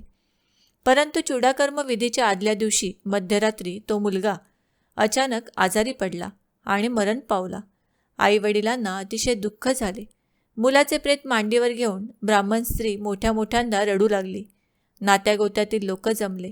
सर्वांनी परोपरीने समजूत घालण्याचा प्रयत्न केला, पण त्याचा काहीही उपयोग झाला नाही. लोक म्हणाले, जे विधिलिखित असते ते टळत नाही. देवांनाही मरण टळत नाही. तेथे आपल्यासारख्या माणसांची काय कथा? काळ हा मोठा बलवान आहे. लोकांनी तिला खूप समजाविण्याचा प्रयत्न केला, पण तिला ते पटत नव्हते. ती म्हणाली, असे कसे होईल? औदुंबर क्षेत्री वास्तव्य करणारे श्री नृसिंह सरस्वती श्री दत्तात्रेयांचे अवतार आहेत. तुला दीर्घायुषी पुत्र होतील असा त्यांनी आशीर्वाद दिला आहे. तरीही असे कसे घडले? श्रीगुरूंच्या वचनाला कमीपणा येत असेल तर विश्वास तरी कोणावर ठेवायचा? आता मी काय करू? मला मरण आले तर बरे होईल. आता मी प्राणत्याग करीन. असे म्हणून ती श्रीगुरूंना दोष देऊ लागली. ती म्हणाली, स्वामी महाराज, तुमचे वचन खोटे कसे ठरले? तुमचे वचन म्हणजे ब्रह्मवाक्य. त्याला आज तडा गेला. तुम्ही ध्रुवाला, विभीषणाला वर दिलात. हे तरी कसे मानायचे? तुम्ही माझी उपेक्षा केलीत. वाघाला घाबरलेली गाय एखाद्याच्या आश्रयाला जावी आणि घात करावा, तसेच हे घडले आहे. रंजले गांजलेले अनेक मोठ्या आशेने औदुंबर क्षेत्री येतात, तुमची सेवा करतात. आता त्यांनी विश्वास कसा ठेवायचा? आता तुमची उपासना कोण आणि कशासाठी करील? असे बोलून ती अतिशय शोक करू लागली. प्रेताला कवटाळून ती रात्रभर रडत होती. अंत्यविधीसाठी पुत्राचे प्रेत देत नव्हती. आता मलाही जाळा असे म्हणू लागली. लोक नाईलाजाने घरी परत गेले. याच वेळी तेथे एक बालब्रह्मचारी आला. त्याने त्या स्त्रीला शांत करण्याचा प्रयत्न केला. इतकी कथा सांगून सिद्धमुनी नामधारकाला म्हणाले, नामधारका, हो, बालब्रह्मचारी म्हणजे मनुष्य वेश धारण केलेले श्रीगुरू नृसिंह सरस्वतीच होते. त्यांनी त्या स्त्रीला शांत करण्यासाठी जो उपदेश केला मी तो तुला आता सांगतो. ग्रंथकार सरस्वती गंगाधर सांगतात, हे गुरुचरित्र भक्तिभावाने श्रवण पठन करणारा मनुष्य शतायुषी होईल. या ग्रंथाचे परमश्रद्धेने श्रवण करणाऱ्याला कोणतीही शारीरिक व्याधी होणार नाही. झाली असल्यास ती तात्काळ नाहीशी होईल. हे माझे शब्द माना. अशा रीतीने श्री गुरुचरित्रामृतातील ब्राह्मण स्त्रीची पिशाच्य बाधा दूर झाली नावाचा अध्याय 20 समाप्त झाला. श्री गुरुदत्तात्रेय अर्पणमस्तु. श्री गुरुदेव दत्त. अध्याय 21. ओम श्री गणेशाय नमः. श्री सरस्वते नमः. श्री गुरुभ्यो नमः. श्री कुलदेवताय नमः. सिद्धयोगी नामधारकाला म्हणाले, नामधारका, त्या ब्रह्मचार्याने त्या मेलेल्या मुलाच्या आईची विचारपूस केली व तिचे सांत्वन करीत म्हणाले, हे बाई, तू विनाकारण शोक का करीत आहेस? मला सांग, या जगात कोणी चिरंजीव झाला का? जो जन्मास आला त्याचा मृत्यू अटळ आहे. हा संसार म्हणजे पाण्यावरील बुडबुडा आहे. हा देह पृथ्वी, आप, तेज, वायू व आकाश या पंचमहाभूतांपासून बनलेला आहे. ही पंचमहाभूते विलग झाली की या देहाचा नाश होतो. त्या पंचमहाभूतांचे गुण मायापाशांनी माणसाच्या ठिकाणी भ्रम निर्माण करतात. त्यामुळे पुत्र, मित्र, पत्नी इत्यादींविषयी आसक्ती निर्माण करतात. ते गुण 3 आहेत. ते म्हणजे सत्व, रज व तमोगुण. देव रजगुणामुळे मनुष्य व तमोगुणामुळे दैत्य निर्माण होतात. या गुणांनुसार कर्मे घडत असताना कर्म चांगले वाईट जसे असेल त्यानुसार त्याचे फळ मिळते. गुणांनुसार इंद्रियांच्या भोगाची वासना प्रबळ ठरते व सुखदुःख भोग पुढे येतात. पूर्वकर्मानुसार प्राणी जन्मास येतात व देह प्रारब्ध भोगतात. कल्पवर्षी आयुष्य असणाऱ्या देवऋषींनाही अंत असतो. मग मनुष्याची काय कथा? देहावस्था सतत बदलत असते. जन्म, बालपण, तारुण्य, वार्धक्य व शेवटी मृत्यू हे सर्व अटळ असते. मृत्यूनंतर जीवात्मा पुन्हा नवीन देह धारण करतो. हे जन्ममरणाचे चक्र सतत चालू असते. जे ज्ञानी असतात ते जन्ममृत्यूचे दुःख मानित नाहीत. जन्मास येणाऱ्या प्रत्येकाची ललाटरेषा ब्रह्मदेवाने लिहून ठेवलेली असते. प्रत्येकाचे जे पूर्वार्जित असते त्यानुसार प्रत्येकाला तशी गत प्राप्त होते. म्हणून कोणी बालपणी मरतो तर कोणी म्हातारपणी. स्वप्नात दिसलेले धन जसे खरे मानता येत नाही त्याप्रमाणे देहादिकांची खात्री करता येत नाही. आजपर्यंत तू कोणकोणत्या योनीत जन्म घेतला हे तुला सांगता येईल का? तू मनुष्य योनीत जन्म घेतला होतास असे मानले तर त्या प्रत्येक जन्मात तू कोणाची आई होतीस, कोणाची पत्नी होतीस, तुझे आई वडील कोण होते हे तुला सांगता येईल का? नाही ना? मग आता या पुत्राचा वियोग झाला म्हणून विनाकारण शोक का करतेस? हा देह पंचभौतिक आहे. हा देह चर्म, मांस, हाडे, मूत्र यांचा नश्वर गठ्ठा आहे. कसला पुत्र आणि कसला मृत्यू? तू विनाकारण शोक करीत आहेस. आता हे मुलाचे प्रेत अग्निसंस्कारासाठी देऊन मोकळी हो. ब्रह्मचार्याने असे परोपरीने समजाविले असता ती ब्राह्मण स्त्री म्हणाली, स्वामी, तुम्ही जो मला उपदेश केला तो मला पटतो, पण तरीही माझ्या मनाचे पूर्ण समाधान होत नाही. प्रारब्ध हे जर अटळ असेल तर परमेश्वराची भक्ती कशासाठी करावयाची? परिसाच्या स्पर्शाने लोखंडाचे सोने झाले नाही असे कधी घडते का? मी भाग्यहीन, दुर्दैवी म्हणून श्रीगुरूंना शरण गेले. त्यांनी मला अभय दिले. मी त्यावर विश्वास ठेवला. ताप आला तर मनुष्य वैद्याकडे जाऊन औषध घेतो. श्री नृसिंह सरस्वती त्रैमूर्तीचा अवतार आहेत. त्यांनी मला वर दिला तो असत्य कसा ठरेल? मी त्यांच्या वचनांवर पूर्ण विश्वास ठेवला. असे असतानाही मला पुत्रवियोगाचे दुःख का भोगावे लागत आहे? श्री गुरूंचे वचन खोटे ठरले. आता मी कोणावर विश्वास ठेवू? त्यापेक्षा मरणे बरे. आता मी प्राणत्याग करते. त्या ब्राह्मण स्त्रीचा प्राणत्यागाचा अटळ निश्चय पाहून ब्रह्मचारी तिला म्हणाला, आता तुझा निश्चय ठाम असेल तर मी तुला सांगतो तसे कर. तू श्रीगुरूंच्या वचनावर विश्वास ठेवलास. तुला पूर्णायुषी पुत्रच आला, पण त्याला मृत्यू आला. म्हणून तू श्रीगुरूंच्यांकडे जा आणि जिथे तुला वर मिळाला त्या कृष्ण पंचगंगा तीरावरील औदुंबराखाली मुलाचे प्रेत ठेव व तेथे प्राणत्याग कर. ब्रह्मचार्याने असे सांगितले असता ते त्या ब्राह्मण स्त्रीला पटले. मग ती मुलाचे प्रेत पोटाशी बांधून औदुंबराजवळ गेली. तिने पुत्राचे प्रेत गुरुपादुकांजवळ ठेवले. तिचा पतीही तिच्याबरोबर होता. ती स्त्री गुरुपादुकांवर डोके आपटून आक्रोश करू लागली. लोकांनी पुत्राचे प्रेत अंत्यसंस्कारासाठी मागितले, पण रात्र झाली तरी ती प्रेत देण्यास तयार होईना. आता या निर्जन जागी रात्री थांबणे योग्य नाही. प्रेताला दुर्गंधी सुटली की ही बाई प्रेत आपल्याकडे देण्यास तयार होईल. आता आपण घरी जाऊ व उद्या सकाळी येऊ, असे म्हणून सर्व लोक आपापल्या घरी गेले. इकडे आक्रोश करणाऱ्या त्या स्त्रीला तिसऱ्या प्रहरी ग्लानी आली व त्याच स्थितीत तिला झोप लागली. झोपेत असताना तिला स्वप्न पडले. स्वप्नात तिला एक जटाधारी योगी दिसले. त्यांनी सर्वांगाला भस्म लावले होते. व्याघ्र चर्म परिधान केले होते. त्यांच्या गळ्यात रुद्राक्षमाळा होत्या. हातात त्रिशूळ होते. असे ते योगी औदुंबराजवळ आले व त्या शोकाकुल स्त्रीला म्हणाले, तू आम्हाला दोष देऊन विनाकारण शोक का बरे करीत आहेस? तुझ्या मुलाला काय झाले आहे? मी आत्ताच त्याच्यावर उपाय करतो. असे बोलून त्यांनी त्या मुलाच्या सर्वांगाला भस्म लावले. मुलाचे तोंड उघडून त्यात प्राणवायूचा संचार केला. आता तुझा पुत्र जिवंत होईल, असे आश्वासन दिले. हे स्वप्न पाहून तिला अचानक जाग आली. ध्यानी मनी ते स्वप्नी असे मनाशी म्हणत ती आश्चर्यचकित झाली. मुलाच्या प्रेताकडे पाहून ती पुन्हा रडू लागली. आपले दैवच खोटे. तेथे देवाला दोष देण्यात काय अर्थ आहे? श्रीगुरूंना तरी दोष का बरे द्यायचे? असा विचार करीत तिने मुलाच्या प्रेताकडे पाहिले. ते मूल हालचाल करीत आहे असे तिला दिसले. तिने प्रेताला हात लावला तर ते गरम लागले. त्या प्रेतात जीव आला आणि तो मुलगा उठून आपल्या आईला बिलगला. त्या बाईला ही भूताटकी तर नाही ना असे क्षणभर वाटले, पण तसे काही नव्हते.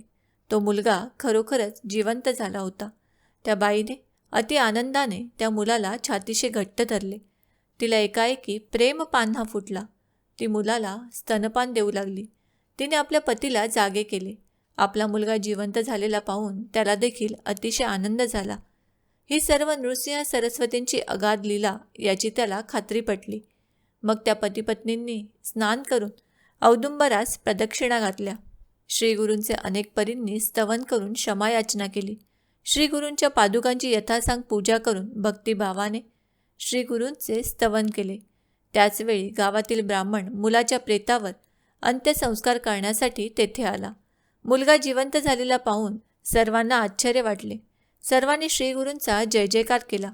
मग त्या ब्राह्मण पतीपत्नींनी तेथे ब्राह्मण भोजन घालून मोठा आनंदोत्सव साजरा केला.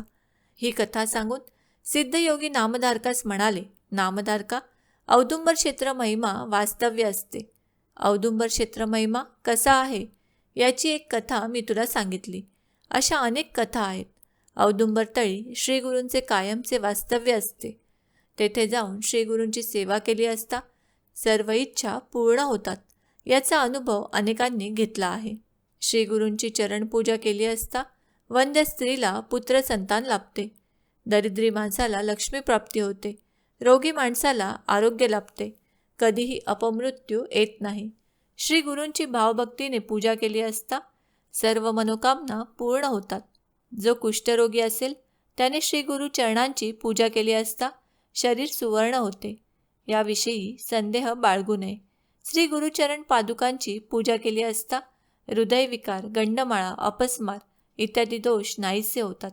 मंदमती, बहिरा, मुका, पंगू, रक्तापितीग्रस्त यांनी औदुंबराची सेवा केली असता सर्व दोष जातात. चतुर्विध पुरुषार्थाची प्राप्ती होते. श्रीगुरूंचे वास्तव्य असलेला औदुंबर म्हणजेच या कलियुगातील श्री गुरुचरित्र म्हणजे प्रत्यक्ष कामधेनूच आहे. त्याचे भक्तिपूर्वक श्रवण पठन केले असता सर्व इच्छा पूर्ण होतात. अशा रीतीने श्री गुरुचरित्रामृतातील मृत बालक सजीव केला या नावाचा अध्याय 21वा समाप्त झाला. श्री गुरुदत्तात्रेयार्पणमस्तु. श्री गुरुदेव दत्त.